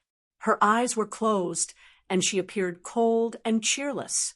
The first to appear was not the 11th. The swordless young man didn't look at Su Fengnian. He smiled and looked at the carriage. In a clear voice, he said, "Old sword godly, the junior of the Wu family, Wu Luding, has come today with the Su of Gojoseon sword. I only ask for a battle." As soon as he finished speaking, the reeds on both sides of the sword crown danced wildly even though there was no wind. It made this future swordsman look like an immortal. Formless sword chi instantly filled the air. Pei Nanwei's body was unsteady. Su Fengnian pulled out Xiaodong with one hand to support her. He raised his other hand and placed an extraordinarily handsome green and white spear falcon on his arm. He turned around and said to Wei Shuyang and the others, "Follow the spear falcon into the reeds and delay the Fu General Hongjia." Su Fengnian raised his arm, and the spear falcon once again charged into the clouds. Seeing Su Fengnian's gaze, Jurumi Taoist Wei Shuyang nodded quietly and took the lead into the reeds. Other than the 2 major sects of inner and outer alchemy, there were many other sects with their own supernatural powers. Among them, there were the Fu Yao sect's necromancers who could exorcise ghosts and summon gods. There were also warlocks who were proficient in Chimen Duanjia. This formation was not set up by the military, but by human power and the right time. It could be said that it could turn something rotten into something magical. It was rumored that the top warlocks could make soldiers out of beans. Most of the Taoist priests in the imperial palace's imperial observatory were proficient in observing images, observing qi, and exploring the veins of the earth. They were known as fortune-tellers who studied the geography. Wei Shuyang's martial cultivation was not outstanding. Otherwise, he would not have been struck down by the white-haired old man outside the tide-listening pavilion. However, Wei Shuyang was a warlock who was proficient in setting up formations. No matter how ferocious the red armor was, it was still a Taoist divine weapon. Wei Shuyang's 36 Heavenly Dipper Peach with sword formation had a miraculous effect. Moreover, Su Fengnian had spent the past few days studying the cloud patterns on the water armor. He had gained quite a bit of insight. Naturally, those peachwood swords that contained the power of Taoism to slay demons could be targeted. Furthermore, The Taoist ancestors had clearly stated that reed ropes made of reeds could be used to ward off evil spirits. Since ancient times, the Way of Judami had a spell to hang reed ropes to ward off evil spirits. Moreover, Shushio was originally from the southern borders, witch sect. After the battle on the small path in the rain that day, His Royal Highness had asked young Qingfeng to make early preparations. Zhao Heng, since you were able to invite the sword-crowned Prince Wu Luding to take the lead, this Shitzi will use Grandfather Wei, and the others, who have an innate advantage, to break the red armor that lacks water of the 5 elements. Su Fengnian patted Princess Pei's slender waist with his embroidered dagger and said softly, "Wang Fei, if you don't want to die, then retreat with me." Pei Nanwei did not make a sound. She could not bear to look at the broken limbs on the ground. She followed Su Fengnian away from the man and woman who had brazenly challenged them. She naturally knew that this vicious and merciless wanderer had a world-shaking old sword god protecting him. Since these people dared to compete with swords, they had the right to appear in the reed marsh today. Presumably, they were not some nobody. When she saw Su Fengnian retreat, he was still facing the man and woman, unwilling to turn over his back. She laughed coldly in her heart. Was this guy really Su Zhao's son? So cowardly and afraid of trouble. At this time, Su Fengnian slowly retreated and coincidentally met Princess Pei.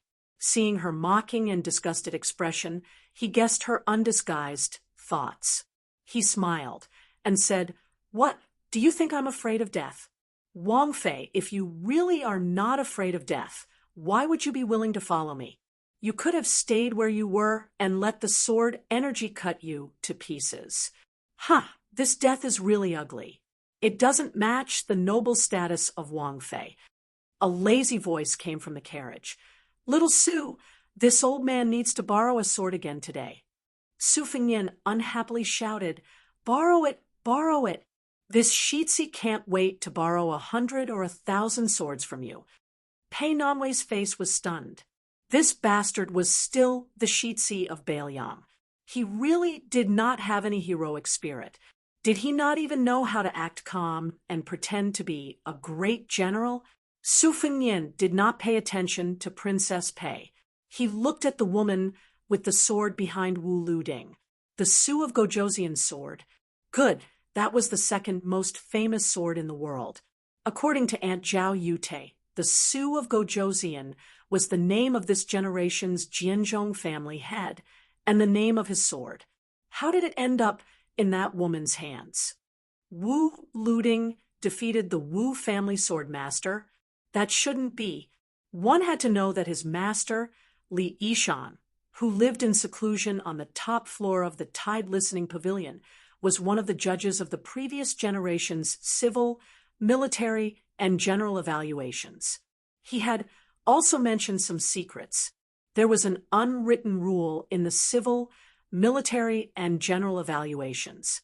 The experts from the 2 Zen temples of Mount Longhu and the Wu family sword tomb would not be considered for the rankings. Half of it was out of respect, and the other half was out of concern. These old immortals and old monsters had unpredictable temperaments. For example, Qi Xuanjin, who was the world's #1 expert in Taoism and swordsmanship, who had defeated all demons in the world with a single sword strike, would not be considered for the rankings. Who would dare go against him? But since Wu Luding had left the Wu family sword tomb with the identity of a sword crown, if he had only come out after defeating the Su of Gojoseon, he should be able to enter the top 10 experts. Could it be that the one who had defeated the Su of Gojoseon was not Wu Luding, but that female sword attendant?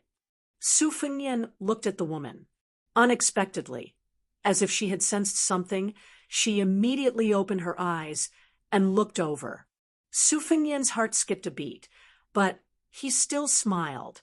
However, the woman closed her eyes again, as if she had seen through Su Fengnian's capabilities and was disdainful of him. Su Fengnian did not take it to heart. He threw a look at Bluebird, who was holding a good sword, indicating that she should lend the sword to the old god of swords. Although the sword in Bluebird's hand could also cut through hair, it was still slightly inferior to the crimson afterglow in Lu Qiantang's hand, not to mention the great Liang dragonfinch in the red sandalwood sword case. Initially, Su Fengnian was still somewhat worried, but when Bluebird tossed the sword into the air, Old Man Li's figure rushed out of the carriage, laughing loudly as he held the sword hilt and flew towards Wu Luding. Su Fengnian immediately calmed down.